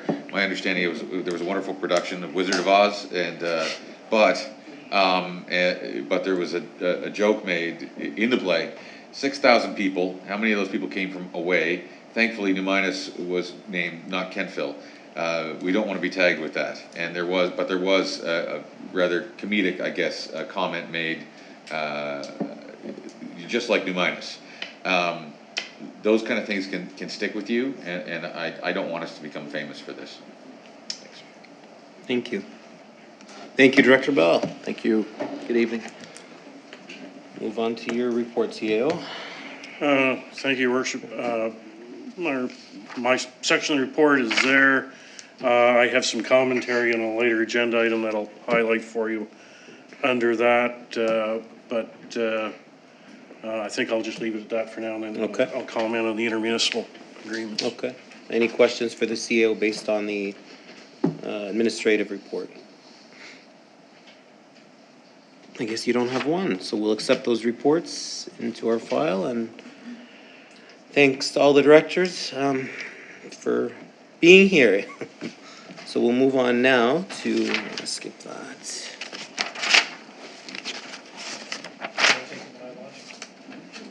Did you want to take a, all right, we'll take a 5-minute biological.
All right, we are back live again, and we have a presentation now from our deputy clerk on the biodiversity strategy.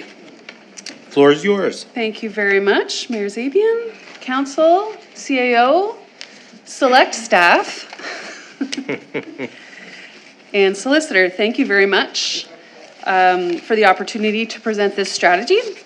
Staff are pleased to present the town's, wait, I should put it up on the screen. Hold on. This is new for me to be here and doing, okay.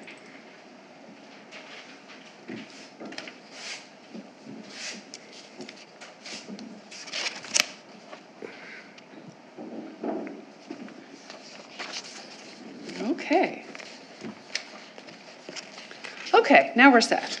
Staff are pleased to present the town's first biodiversity strategy, one of the only municipal documents of its kind in Nova Scotia. This strategy is part of the criteria for achieving bird-friendly town designation, and Kentville is also poised to be the first town in Nova Scotia to achieve this designation. Although Halifax is a bird-friendly city, we will be the first bird-friendly town. This strategy is strongly connected to many other municipal plans, including the Integrated Community Sustainability Plan, Active Transportation Plan, and the Municipal Planning Strategy, all of which support healthy, balanced, interconnected systems that sustain life. Before we get into the strategy itself, I wanted to talk about the word biodiversity because it may not be common to everybody. Biodiversity is the collection of life, including plants, animals, fish, fungi, microorganisms that are all interconnected. It's a reminder that biodiversity is not a pyramid with humans on top. It's a complex network of interconnectedness that creates a healthy and balanced ecosystem for us and all living things around us, like birds, for example. Here is a colorful and surprising selection of birds that have been documented in our very own Miners Marsh.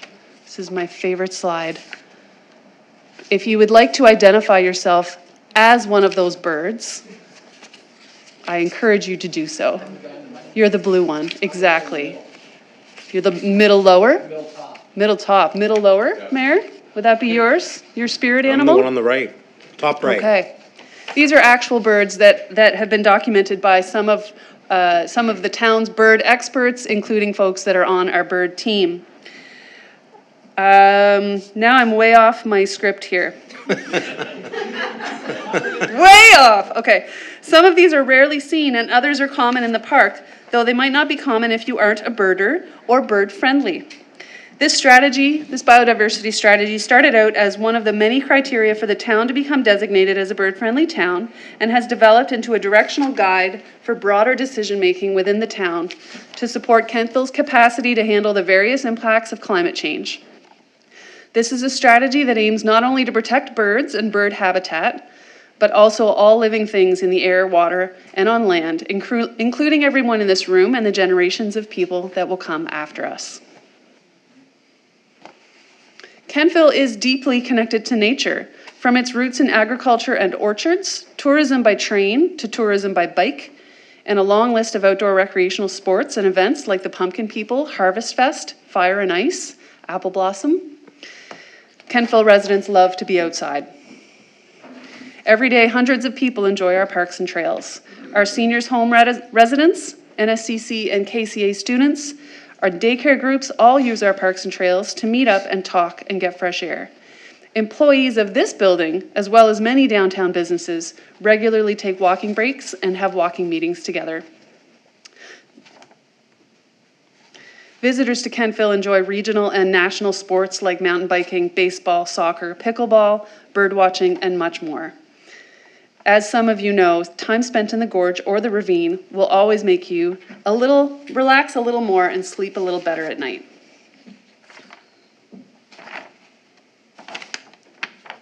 The town's vision for this strategy is that through its stewardship of natural parks, trails, and shared spaces, and through programs, projects, and policies, this strategy will help Kentville be a leader in enhancing, maintaining, and promoting biodiversity in Kentville and in Nova Scotia, setting an example of sound environmental stewardship for other deed holders in the Annapolis Valley to follow, and contributing to goals identified in both Nova Scotia's and Canada's biodiversity strategies.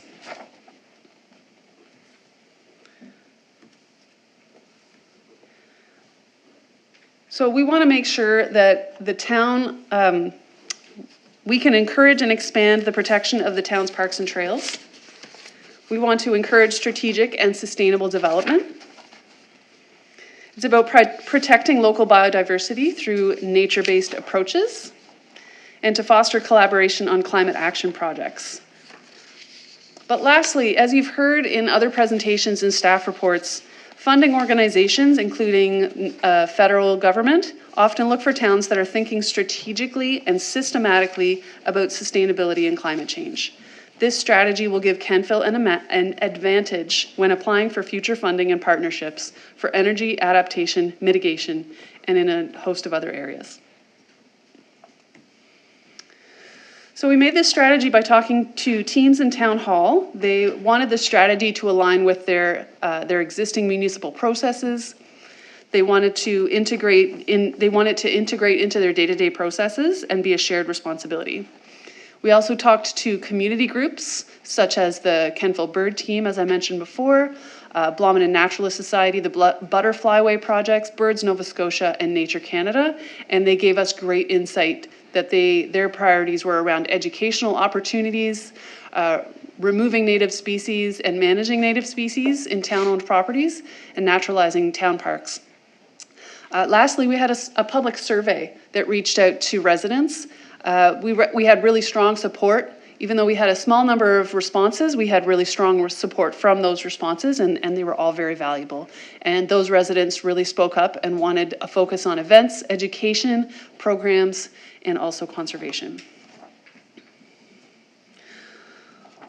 In order to create a strategy, the town recognizes these three principles.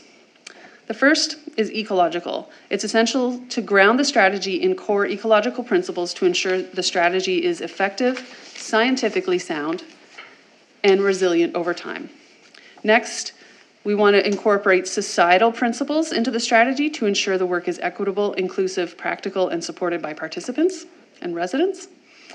And third, we want to integrate stewardship principles into the strategy to ensure that local actions are rooted in responsibility, sustainability, and community engagement. So this strategy has three goals. The first is to protect, promote, and enhance natural areas, to foster community education and stewardship, and the third is to monitor and respond to impacts on biodiversity. And we're going to go through I'm just going to do a brief, this is kind of a summary of the points. There's 22 points, and I've kind of grouped some of them together. When looking at asset management, we should look at natural assets that are valuable as well. For example, in stormwater management, tree cover, water retention, and natural berms. Managing invasive species. For example, the work we are doing to protect the eastern hemlock tree from the woolly adelgid in the ravine and the gorge and in other areas. And also the planning department sees value in increasing the conservation zone requirements, which will protect natural undeveloped land.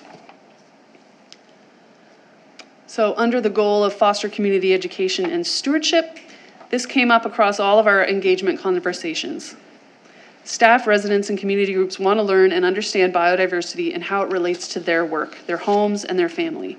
We already incorporate a lot of natural play, outdoor spaces, nature programs, hikes, learn to camp for newcomers, and much more. And these are all focused outside. We really want to lead by example in these programs. Lastly, monitor and respond to impacts on biodiversity. One way that we can monitor biodiversity and engage residents is to hold something called bio-blitzes. These are popular events that bring together scientists and experts, but also school groups, seniors clubs, volunteers, staff, to identify as many species as possible in a small area like a park. Bio-blitzes are organized for this year, and we will host one in the Gorge with the Jijuk-Tuk-Wedge Watershed Alliance in August. Identifying risks associated with climate change is also very important. We want to know what the town is most vulnerable to. The list might include flooding, wildfires, and heat waves. Staff need to be educated and resourced to be able to address these issues to protect residents and our infrastructure. So that is a little bit of a summary. I hope this gives you a tour of the biodiversity strategy, which is included in your package, and it's available to folks at home who are watching online. And I hope this gives you a sense of what's in the strategy, and it's something that other towns are thinking about, but Kentville is acting on. It's a commitment to observe, understand, and protect the natural spaces in the town. Thank you very much, and if you have any questions. Well, thank you very much. I see the lights are on already, so Councillor Savage. Thank you, Mayor, and thank you, Jennifer, for the report and for all the work that you've done on this. I know it has been a tremendous amount of work. It will be interesting as we move forward to see if other towns or municipalities will look to this report and to utilize it for their own purposes. So it will be great that we'll be able to share this with them. So thank you for that. Yeah. Deputy Mayor Kroll. Yes, thank you, Jennifer, for this report. It's very interesting to read. I guess my questions revolve around sort of the budgetary side of the whole thing. I'd like to know if we know what department this particular strategy will fall under. Is it a multi-department strategy, or is it going to be sort of in, say, recreation or in planning or whatever? What do you foresee there? That's a great question. I think we're looking at a few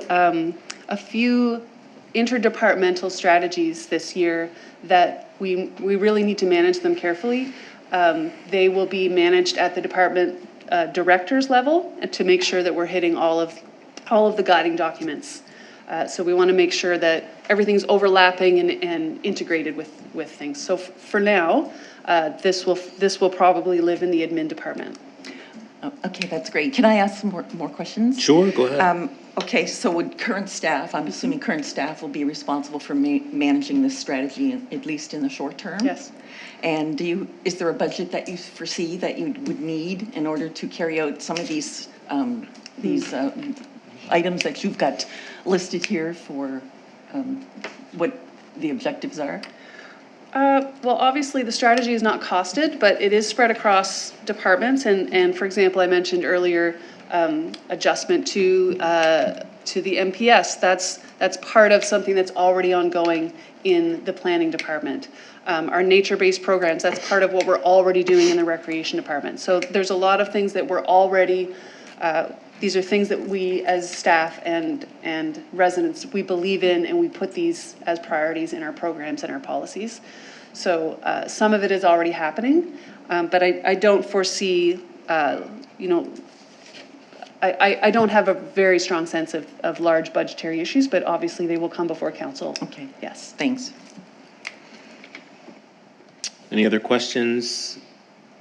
Okay, so we have a proposed motion here that Council Advisory Committee recommend to the June 30th meeting of council that council approve the proposed biodiversity strategy for the town of Kentville. Someone could move that. Councillor Savage, and a seconder, Councillor Andrew. Is there any discussion on that? Councillor Baker. This is incredible, and the amount of work and effort that has gone into this and passion is obvious.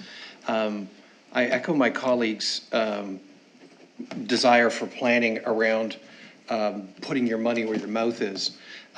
So I would definitely support that end of it. I'd also, from a strategic planning point of view, like to take a lot of the documents that we have been presented, us new guys, in the last 8 months, and put all those action items that have been suggested into one strategic plan, because these are overlapping, as the deputy clerk has pointed out. But again, I just want to make sure that we're not just putting this on paper, that we're actually walking the talk.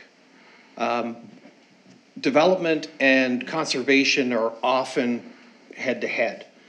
We're going to see, as the road goes through, more animals coming out of the woods. I think somebody put forward an in-servicing for counselors, for municipal counselors around deer management. We are definitely going to see more deer. I've seen bobcat when I traveled the Donald Hills connector up there. So they're at odds. And if we believe in this we need to make sure that it matches with our development priorities. So again, I reinforce the need for making sure our strategic plan matches with all of these and that we put our money where our mouth is. Thank you. Any other discussion? All right, so we'll call for the question. The Council Advisory Committee recommend to the June 30th meeting of council that council approve the proposed biodiversity strategy for the town of Kentville. And voting is now open.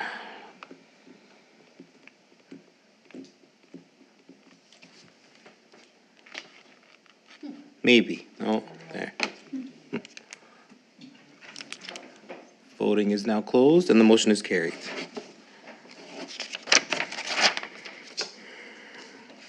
We now have a public participation policy review, and we'll invite Director Shoup up. The floor is yours.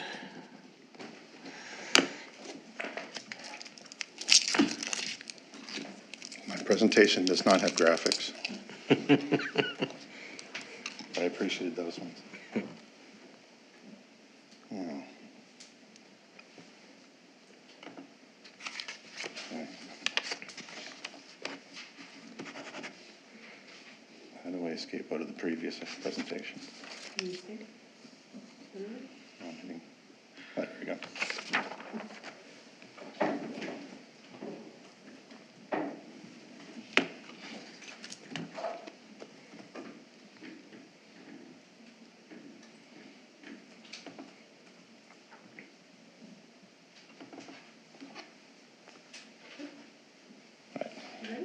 Yeah.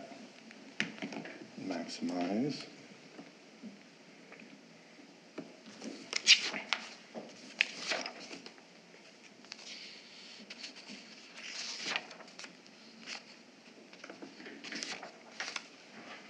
Okay. Now we're ready to go. So basically what we're looking at tonight is some revisions to the public participation policy, G62. First of all, add some clarity, and that involves disentangling a couple of processes that have been combined in the previous version, so that's an important thing to do. The second thought is to consider how public participation opportunities are communicated to the community. So that's the second area of focus. And then the third is overall process streamlining. So those will become more clear as I go through the slides. So this talks about the overall enabling policy in the MGA that council shall adopt a public participation program. So we've had one in place since 2012. There's been some more recent amendments to it. And there's also the discussion of the actual definition for planning documents. And basically that's any adoption or amendments of the municipal planning strategy, land use bylaw, or subdivision bylaw.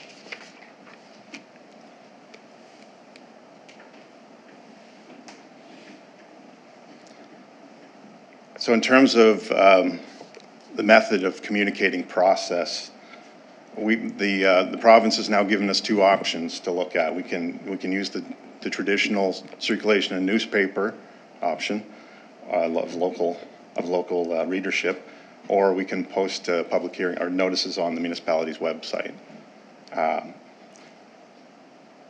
So the issue is looking at a revised procedure to advertise these public opportunities to allow residents to ask questions and provide feedback to amendments to what's being proposed. What we've recommended in the policy amendment is that to advertise on the town website is the primary method, and to meet that criteria that's in the MGA, and also to allow for flexibility to include other media such as social media, newspaper, radio, general mailouts, or newsletters as required.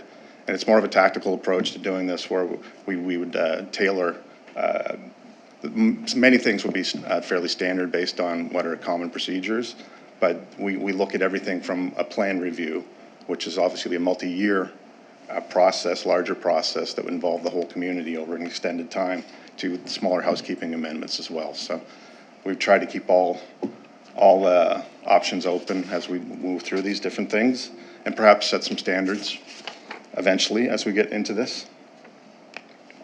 And the rationale behind it, taking it away from newspapers as the primary means of communicating, is that overall there's been a declining readership for most newspapers. The cost is another factor. Per ad in the Annapolis Valley Register is $300 per, and for Chronicle Herald, it's up to $800. So that for the applicant, that means that there can be anywhere between a $1,200 to a $3,200 cost just for advertising. The other factor is because of the reduced, especially for the local paper, there's a once a week opportunity to get in there basically, that it constrains us on when we can have material ready for the next council meeting. So often if tonight we had something passed from CAC recommended to go forward, we may not have enough time before the next council meeting, so it might be an initial month before it can come back. That's one of the thoughts as well that went into this.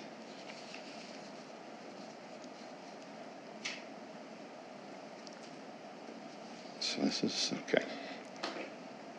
This is talking about the two different types of process. So in the MGA, there's two processes. There's the public engagement, there's an engagement program, which is, there's been some cross-pollination here between a couple of documents that we have. The engagement program is specific to how we communicate with the municipality of Kings. So making them aware of when we're making revisions to the municipal planning strategy in particular. And that had been mentioned and is mentioned in the current version of the public participation policy. There's no requirement for that in the MGA, and it's next additional step for staff to make the county aware of when we're doing each and every public participation meeting. So the recommendation is that we don't need it, and we don't have to do it, and we possibly shouldn't.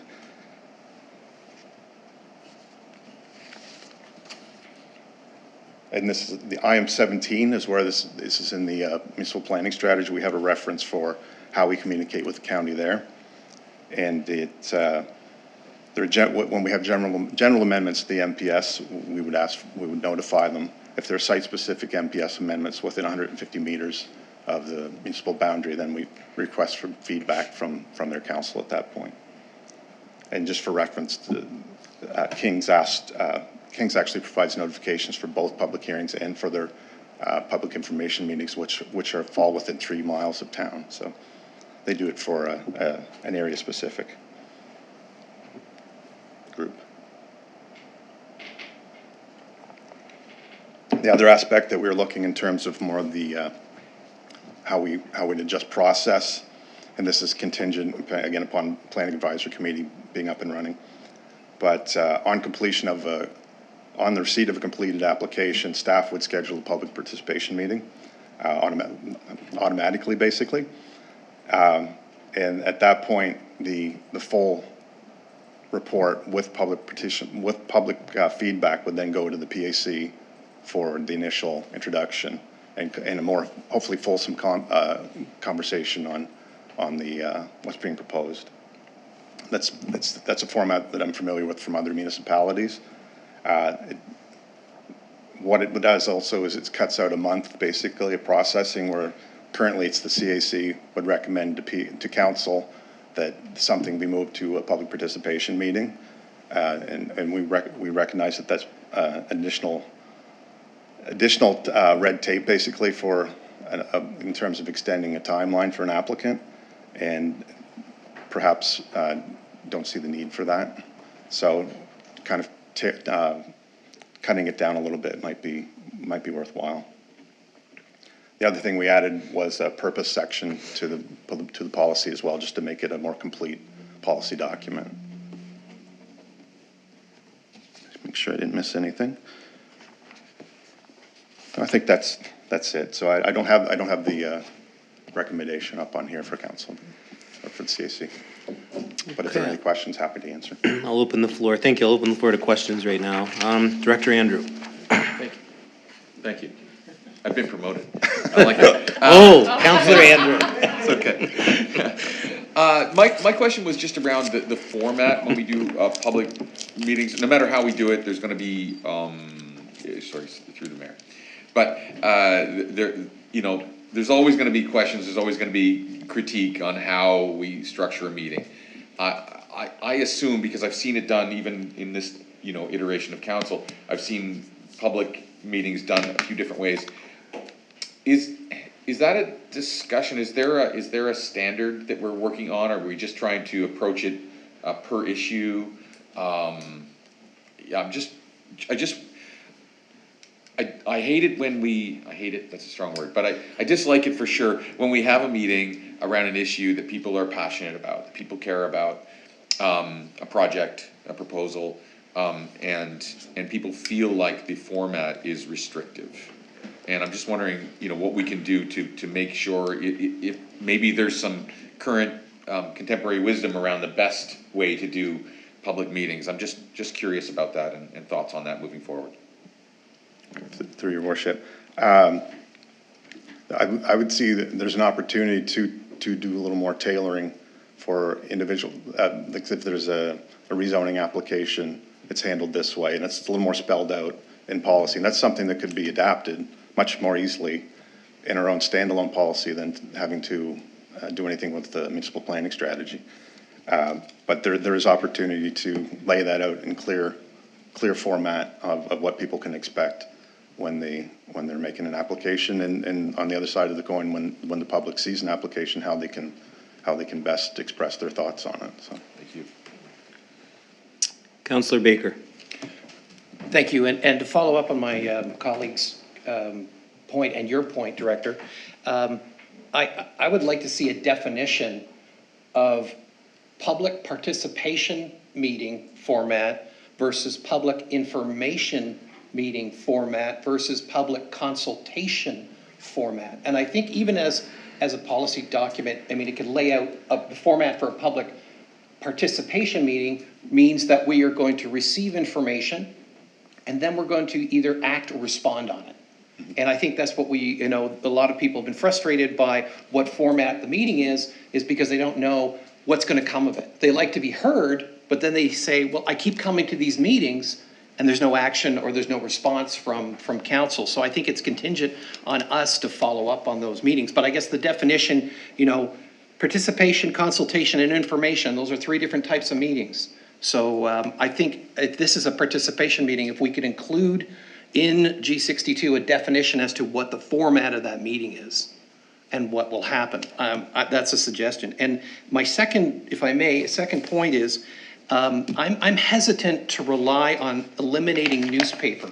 If I go to the Statistics Canada website and we look at the geographic area that is counted as Kentville, 23.3% of our residents are beyond the age of 65.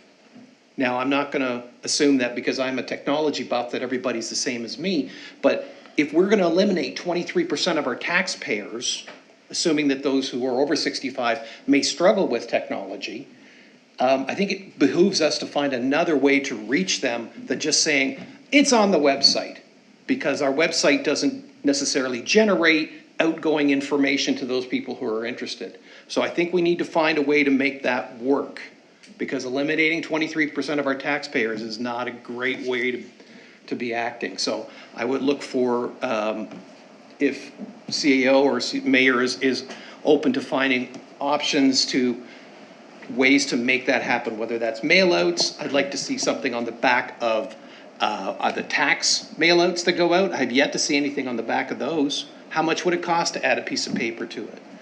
Those are things that are possible. Well, those are only twice a year. We don't want to send out more than 2 tax bills a year, Well, so true. that's not going to alleviate True, that. That I think is one that is already in existence. Sorry, Your Worship. Yeah, no, and I think to the director's point too is that the cost is part of it too, but it's also the delay in having to wait for these. When you call the newspaper now, years ago you could call them Monday and you could be in the paper Wednesday, but that's changed now. They're like 8 or 9 days, sometimes longer. They want these lead times now because their production is so limited now. So and they're very costly. They are. It's very costly, and I mean you're waiting for weeks. So I think, do you want to speak to that? I'm not sure if you were going to mention this, but as a member of the communications team, we have a very high readership in our newsletter, and that is something that people subscribe to, and it's delivered to them. So we really want to make sure that folks at home who are watching, that you subscribe to our newsletter, because that's a great way for you to have these kinds of events delivered to you monthly in your email. Social media, it doesn't doesn't necessarily come to you, the algorithm might not deliver it to your account or your feed. So please share the newsletter. All of our planning meetings and steps are all posted really clearly in those newsletters, as well as many other exciting and fun events. Thank you. And to your point too, they actually, correct me if I'm wrong, but you guys know how many people have read the newsletter too, right? It tells you, yeah. So they're quite well received. The email newsletters that you got? Okay. They're quite well received. I was speaking with a citizen on Sunday over at the Purple Peacock, which I might put a plug in for. And her mention was that when something happened with water on her street or town water, she was the one who went door to door to let folks know what was going on, because the folks on her street are over 65 for the most part, and they weren't receiving newsletters because they don't check their email, they don't have email. So I think it behooves us to put in G62 methodology that includes a newsletter, but I mean, let's look for new innovative solutions for how we can get this to 23% of our population who is not tech savvy.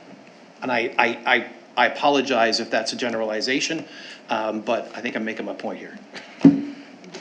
Councillor Maxwell. Thank you. I think sometimes people find it restrictive because they don't get very much time to express themselves, like 5 minutes by the time they say who they are and where they live. Now you're down to a couple minutes and a half. I don't know, maybe time limits, but I haven't been to any public participation meetings where there was huge lineups for people to talk. And I don't know if we're really restrictive on that, if we follow close to the 5 minutes, but I think sometimes when somebody gets up and wants to make a point, maybe 5 minutes is a bit too short. So that's just my thought on it. Yeah, and I think in the past, there's been misunderstanding with that, and it just depended on the scenario, and there's been, I've talked to the solicitor about that on more than one occasion, and there were, yeah. I don't think we're super restrictive on that, though, Yeah. so.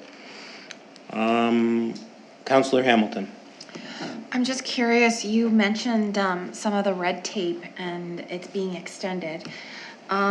When we applied for the housing accelerator, is that the kind of red tape you're kind of talking about, that it extends it?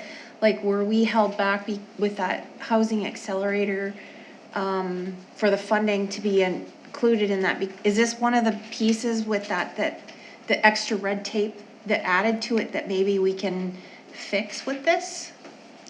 Or no? Yeah, the housing. Is it totally disconnected? Yeah, I think red tape in general is associated, but this particular amendment wouldn't necessarily address what, and again, we don't have full feedback on what they were looking for in the Housing Accelerator Fund either, to know what we could correct, should there be a third phase for that. Yeah. But in terms of being a general category where we can reduce costs for applicants and we can reduce the timeline for reviewing applications, those would both be something that I'm sure they would appreciate, and that we're moving in the right direction on. So. Okay. Okay. CAO, did you want to? Just, I think just with public participation, you can define a lot of formats, but you don't want to be too rigid with it.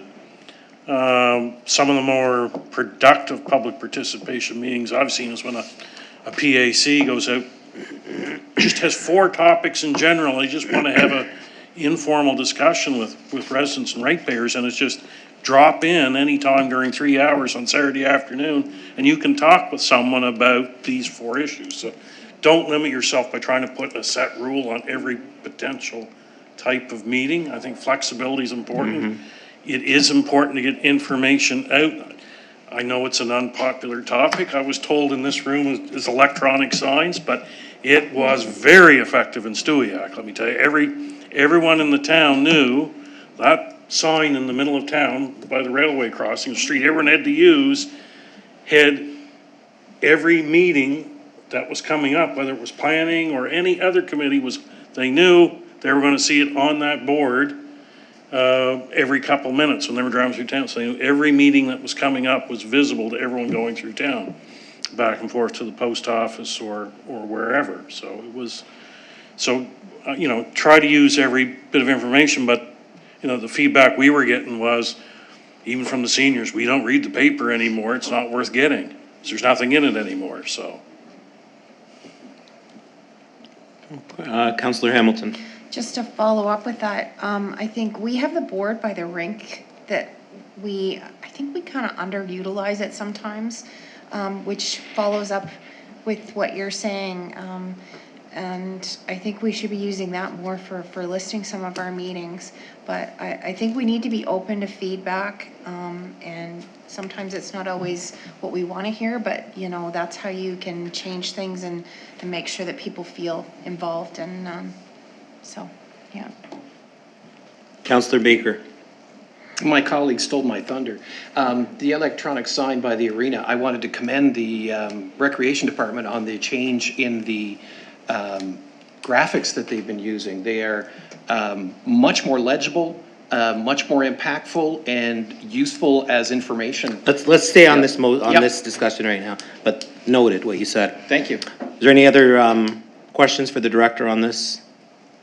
All right, so the recommendation would be that Council Advisory Committee recommend to the June 30th meeting of Council that Council approve the revised policy statement, G82, public participation meeting. Someone could move that. Director again, Councillor Andrew, and Councillor Savage as a seconder. Is there any discussion on that? I'll call for the question. That Council Advisory Committee recommend to the June 30th meeting of Council that Council approve the revised policy statement G82 public participation meeting. And voting is now open.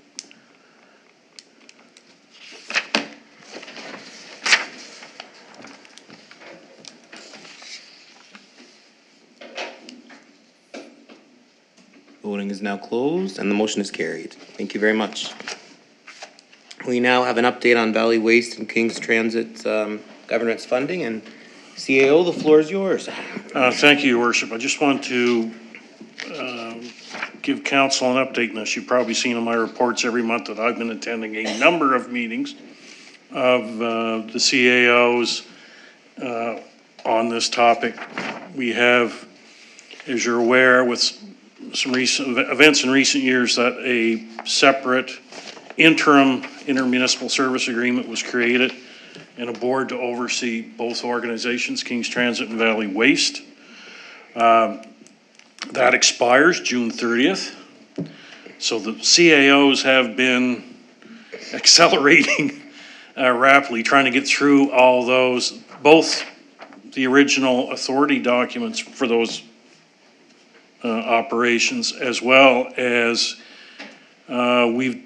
we came to a consensus that we want to continue the type of governance structure that this interim service agreement created, that there just be the one board to overdo the governance for both organizations and set up how and modernize. So there's been a lot of review of the existing agreements, a creation of a new agreement called the Valley Services, Intermunicipal Service Agreement, for lack of a word. We may change the name of it at some point later, but we just had to have the concept going forward. So you're going to see very rapidly in the next few days. So the board of the interim are meeting on Wednesday morning. They will see the drafts of the three agreements, as well as a report from Dan McDougall, who has worked with us on that, has provided a lot of background. So it has had the involvement of all 9 CAOs. It has had the involvement of the general managers of King's Transit and Valley Waste. Dan McDougall, who's had a number of roles in various organizations, including with the province and with various municipal units. And Charles Thompson has been the solicitor for the process. He's been the solicitor for the town of Wolfville. We will probably send them to our solicitor as well, just for comment on any overriding legal issues, but we think we've got them all hammered out at this point. So there will likely be coming up very shortly. They will decide on the date on Wednesday morning to hold a joint council meeting at which all three will be presented and then be asked for you to ratify, probably break off into a separate council meeting. Each one. Right at the same time to for each council to ratify those agreements. I can tell you, it has been one of the better intermunicipal processes I've ever had the pleasure to be involved with. Such a good spirit of cooperation, give and take, trying to make this happen so that Annapolis County can get back in fully a partner in solid waste. We're bringing in more full partners in King's Transit as opposed to them buying the service. And the willingness of people who are going to benefit financially in the short term are willing to give up some of that immediate advantage so that the people who are going to be maybe paying a little more, like ourselves, under a couple of formulas like the King's Transit formula, so we're not hit with an immediate impact. It'll be phased in over a period of time. And so everyone has worked very well together. The town of Digby will not be participating in the transit. They've decided to opt out fully, so the service will now stop at the town line. But they were a full participant up to the last moment. Annapolis Royal will not be joining the transit, but they are going to have a sub-agreement with the County of Annapolis to work out, so to help with the county's cost, because the bus obviously is still going to have to go through the town of Annapolis Royal to fulfill its routes. So you'll get all the detail coming out after Wednesday. Council will see the detail coming. The mayor would have gotten, I gave him a hard copy this afternoon, and the electronic version is coming for tomorrow for him to go to their meetings on Wednesday. And so that should be coming back fairly quickly. So keep your eyes peeled for the joint council invite. So it may be a combination of virtual or in person. We haven't figured all that detail out yet. But I want you to know where it all stood at this point. I think I've highlighted to you before that we are going to be paying a little more for transit, but we realize we get, under the old formula, we were getting more service proportionally than what we were paying for. This actually puts it in a much more proportional level with all the units. So, and Valley Waste, we'll actually see through other factors as well, we're going to see our contribution go down there. In future years, there's a bit of a hit this year, but in future years, it will go down. So I just wanted to bring you up to date on that because you'll see it coming. I see Councillor Savage. You have a question? Yeah, thank you, Mayor, and through you to the CAO. So I'm glad to hear that the process is working. I feel like it's been in existence now 3 years. 3 years, yeah. So it's nice to hear that it's working. So I understand the mayor has the docs and will be in the meeting on Wednesday. But before we have this joint council meeting, you're saying our solicitor will have vetted it before it comes to us. Okay, that will be helpful. Okay, thank you. Any other questions for the CAO based on this report? Okay, we're moving right along. So we'll welcome back Director Shoup. This is your night. Sorry, the screen wasn't working. Okay. Share this. Karen, is that other one not on? No, it's not on it. I don't want to play for too much.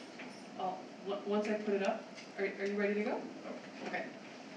I'll put it up and I'll come around while it's on.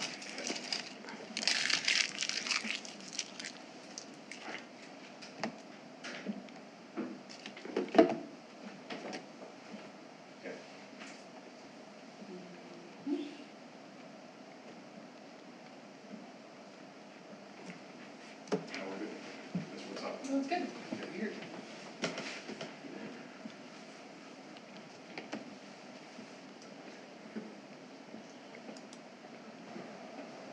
Okay, thank you.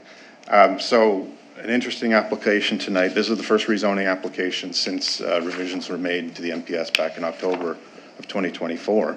So there's a slightly different look from what we may be used to. So the application is for rezoning on 157 Main Street. Complete application received on May 13th of this year. And what they're looking to do is rezone from a 1 and 2 unit dwelling zone to a medium density residential zone, so R2 to R3. And this is with the eventual, what they're proposed so far is the development of an 8 unit apartment building that would facilitate that development.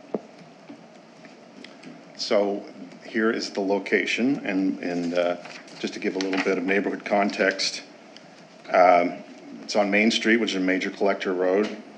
It's portion of it, the rear portion is adjacent to the Oak Grove Cemetery. It's near also the Agricultural Research Station in Burger Hill, and sort of to the west of it, primarily single-family detached dwellings in that area.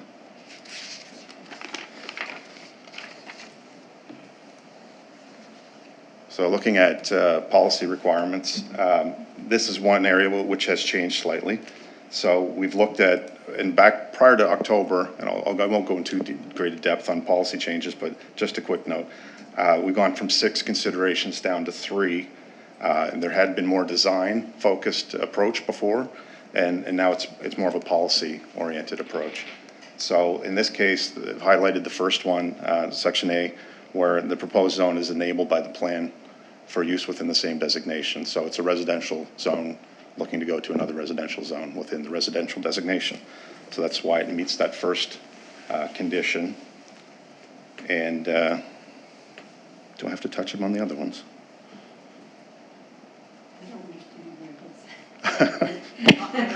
You know where Southview is? You know where Southview is? Can you place that? Maybe zoom in a little bit. Okay. But isn't there? Yeah, it's a very. It goes right behind the Oak Grove Cemetery. This is, yeah. It's all straight up here. So I think Darren's gonna tell us where it is. It's 157. Yeah. But this is Oak Grove Cemetery right here, if you can see my cursor. Yes. Okay, yes. And so it's just, there's a residential property in between there and the subject property, which is right here. Yeah. And it has that large area in the back as well, which I'll touch on in a minute. So it's behind. Behind. Behind. The large, yeah. And it runs right against the trail. And it runs, I see the trail. That's right, yeah. So it's in behind, okay. It's not that wide though, is it? I don't have dimensions, but it is wide enough for what they're proposing. Okay, We'll touch on that too in a minute. okay. All right, thank you. Happy to back up at any time. Do you have anything else? Are you ready for questions, or are you still going through? I'm still, He's still going to go, through. but That's what I thought. That's what I thought. So, yeah, item 7 allows this to go forward because it's the same zone within, or it's not the same, but 2 residential zones within residential designation, so that allows it to go forward. So here's the designation map, land use designation map. So green are the parks and open spaces, and that's the trail and sort of the agricultural marshland to the northeast of that.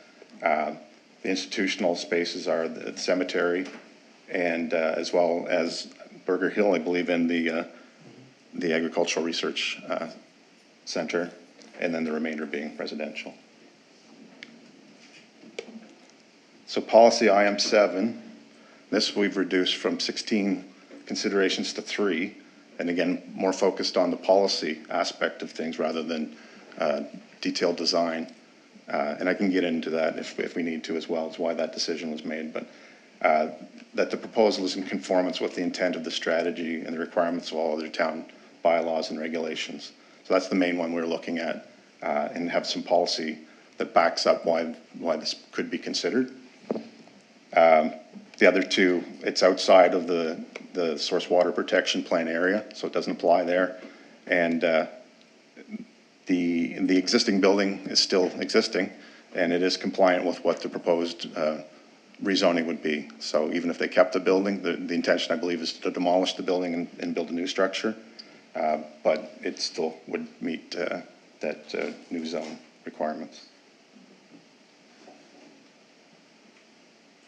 So looking at some of the supporting policy, supportive language that's in the municipal planning strategy, it's not, and this is perhaps something we look at should the plan review go forward, to strengthen some of these policy directions.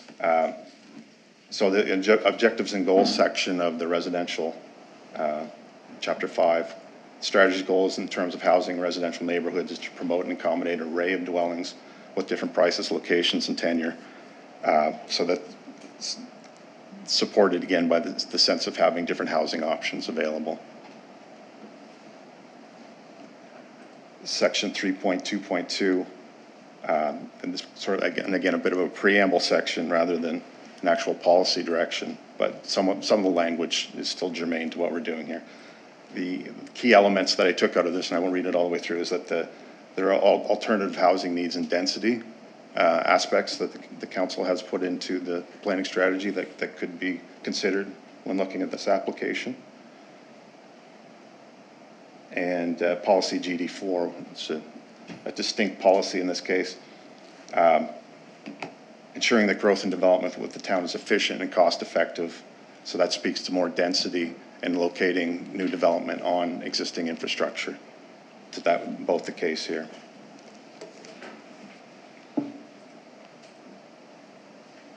Policy IM9 is another one we had to look at. So it's the intention of council, therefore, to take into account the other potential development scenarios that may be permitted as a result of proposed zone change when evaluating the rezoning application. So one would think with a large parcel like this, where there's a large back area, that this may open up the door to more than one building because it's in the R3 zone, and that could be considered. But due to the nature of that back part of the property, it's not appropriate for development, and very little likelihood that could be developed. So I'm just going to jump to the map here just to show that quickly. So the front part, the road, the main street part. Would you mind using your, Oh, certainly. your finger or your Yeah. cursor, just so I'll bring it that in. helps me? So I don't know how much you guys, as you're driving into town on the right there, there's a house there. You may remember there's a pool, an above ground pool there in the backyard. That's that property. If anybody's visually, if you want to remember which one. Probably, yeah. You can probably look it up on Viewpoint or something, but that's the property. So the roadside portion is developable, and it has been developed, and that's where the current residence is. Behind that, there's the green indicates steep slopes greater than 25 degrees, so that would be very difficult to develop. And beyond that, you're within the floodway fringe and/or floodway overlays. So development is prohibited in those areas of any significant amount. So you're saying that it's going to go on that pink? That's right, yeah. That little pink square that's touching on Main? It's basically restricted to that portion of the property. Where the existing structure is now, right? Okay. Okay. So we check that again. So we also had a quick look at the land use bylaw, just to make sure that what they're proposing, and we haven't included the design package in this because it's not really at the design phase yet, or design consideration phase. Subject property meets the minimum lot area and frontage requirements for the R3 zone, and the proposed 8-unit apartment buildings permitted use within this zone, subject to site plan approval. So were this to go forward, that would be the process that would follow to make sure it meets our requirements for site plan approval. So upon completion of as our good development officers tell me, upon receipt of a complete site plan approval application, a comprehensive review of the proposed development will be conducted to make sure everything complies with our land use bylaw. There's that colorful map. So our next steps for this, if we go forward with the recommendation, is that we would hold a public participation meeting later in the month.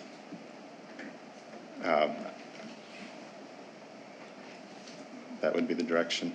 Were all the changes made that we just talked about in the public participation policy, we just go there automatically right now because we have a complete application. And so we would hold that prior to the next CAC review. These dates may be off now that I'm looking at them, but that's the general overall track for the application. I'm questioning my dates now. And right, because CAC would be in July. Yes. Yeah. But otherwise, other than a few dates here, The process is there. Yeah, we can tweak this to make it accurate. So happy to take any questions at this point on the application. Thank you. Any questions for Director Shoup based on this application? Councillor Baker. So I realize, thank you, Your Worship and Director. I realize that the site application hasn't been put in yet, but is there a restriction as to residents on the the size of the residence on the usable size of the land? Because this is 4.9 acres, and they could say, well, we could put whatever on 4.9 acres, but the usable part is, as you pointed out, the pink section. And actually, if you look further at the map, there is a pink section down below the slope, which Miners Marsh or Miners Landing eliminated the slope, which one could possibly do here, and connect those two pink areas. Is there any concern about size of the new development versus, is there any restriction around the size of the usable land?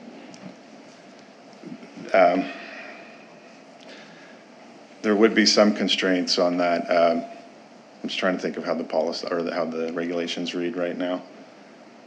I might have to come back with that answer. I don't want to give you the wrong direction on that. Realize lots of it is floodplain, but if there is restriction as to the amount of usable land within a PID to the resident size that can be developed there. And I'm just trying to remember the language around what is developable land, which is undevelopable, and that's how the calculation is determined on how large of a structure they could have. So I just want to confirm that before. That'd be great. I'd love to hear that. Thank you. Thank you, Director. Any other questions for Director Shoup? Councillor Hamilton. So just to confirm, and maybe I missed it, did you say that they want to demolish the building that's there and build a whole new building on that pink section? That's the intent that we've been provided so far. They've sent some design into us for sort of an initial review, just to give us an idea of the scope of what they're looking at, and it would involve a demolition and the construction of a new building. And in that area there, it's all, you know, the rest of the zoning there is R1, R2. Is that gonna look out of place, or is it gonna have a huge amount of height to get those 8? My understanding is, from what they've proposed, at least in the initial concept phase, is that it'd be, and I'll double check this as well, but I believe it's 2 stories in the front and 3 in the back, because of the slope they can design it so that they have 3 stories in back. So we had a look at the street view today, and the houses in that area are 2 stories on the street side. So it'd be close to or the same as what is currently there as for neighbors. So it wouldn't really look out of place, is what you're saying? It'd be. Sorry, go ahead. Go ahead, let me finish. I just wanted to take the opportunity to jump in to just remind everybody at this stage, it's simply about going to the public and getting feedback about the rezoning. And council is not going to decide what this development looks like. So I understand the curiosity about what the development's going to look like, but you don't get to control that. As the director said, that's going to go through a site plan. So that's going to be the development officer that controls that if you choose to rezone it. If you rezone it, whatever can be built there can be built there, either now or in the future. So it's the rezoning that council turns its mind to. What it looks like can be of interest to you, can be of interest to the people, but the big picture is what's going to be permitted as of right, whether that's 8 units or 100 units, right? Whatever is permitted as of right in the R3 zone for this particular property. So typically at this stage, everyone's interested in hearing what the public has to say about it. So it goes to that public participation meeting where there will be that initial feedback from the public. Then it will come back to council. This shows it coming back to this group again, to CAC, because you don't have a PAC yet, right? If you had a PAC would be doing this instead of CAC. So it'll come back to CAC, then it will go to council to decide first reading. After first reading, there will be a public hearing. It's at that public hearing that all of you need to be present if you then want to vote yay or nay at second reading for the rezoning. But I think it's just, I wanted to emphasize that it's really important to understand when you get to that point, you need to understand what can be built as of right in the R3 zone and consider whether this development or other things are appropriate for this site or any site that you might be considering a rezoning on. You have any other questions or? Any other? I guess there's no more questions. So we have a recommendation here that Council Advisory Committee direct the Chief Administrative Officer to schedule a public participation meeting to obtain feedback on the proposed amendment to the land use bylaw to rezone 157 Main Street, PID 554-67070, from the 1 and 2 unit dwelling R2 zone to the medium density residential R3 zone to facilitate the development of a new 8-unit multi-unit building. Councillor Savage and a seconder, Councillor Andrew. Any discussion on this? Councillor Baker? Just to clarify, R3 is up to how many units? They're only proposing 8, but what is the as of right in the R3? As of right is up to 6, actually, and then beyond that is the site plan approval to get to 8 or beyond. Thank you. Councillor Maxwell. Thank you. So, Director, the units that are being proposed right now would be the same size approximately as what is in Hebrew Court? Those are also 8-unit buildings. Those are, yeah, okay. And that stuff's not really important. We don't have control over that, and we won't have control over that, right? And even if renditions come in, as we all know, those can change after the process. Our only role is going to be whether to decide to rezone it or not. And if we do, then that's out of our hands at that point, right? So it's nice to see what things look like, but things change all the time, and that's, we're not... But that's the maximum in R3, unless you do, if you do a site plan approval, then this would be a site plan, and he could put 8 in there, or the developer could put 8. Yeah. No, that's what I get. Right, okay. So ready for the question, I guess. That Council Advisory Committee direct the CAO to schedule a public participation meeting to obtain feedback on the proposed amendment to the land use bylaw to rezone 157 Main Street, PID 554-67070, from the 1 and 2 unit dwelling R2 zone to the medium density residential R3 zone to facilitate the development of a new 8-unit multi-unit building. And voting is now open. And voting is now closed, and the motion is carried. Thank you. We have no correspondence this evening. I'll open the floor now to any public comments. If anybody wants to get up and speak, it's your last chance, right? No? There being no public comments, Councillor Andrew. I believe there was one piece of correspondence from Bunny that was in. Oh, yes, that's not here. Yeah, we will, Thank you. yeah, no, that is not here. For the record, Bunny Bennett from Kentville sent a letter in requesting information on if the town of Kentville could do something for Canada Day. So it's been received and acknowledged, and I did follow up with her, and I did reach out to Recreation as well. So that has been received, and thank you very much for bringing that to my attention, Councillor Andrew. If there's nothing further, I'll take a motion to adjourn. Councillor Savage and Deputy Mayor Kroll as a seconder. All those in favor? Those opposed? We're adjourned at 8:47.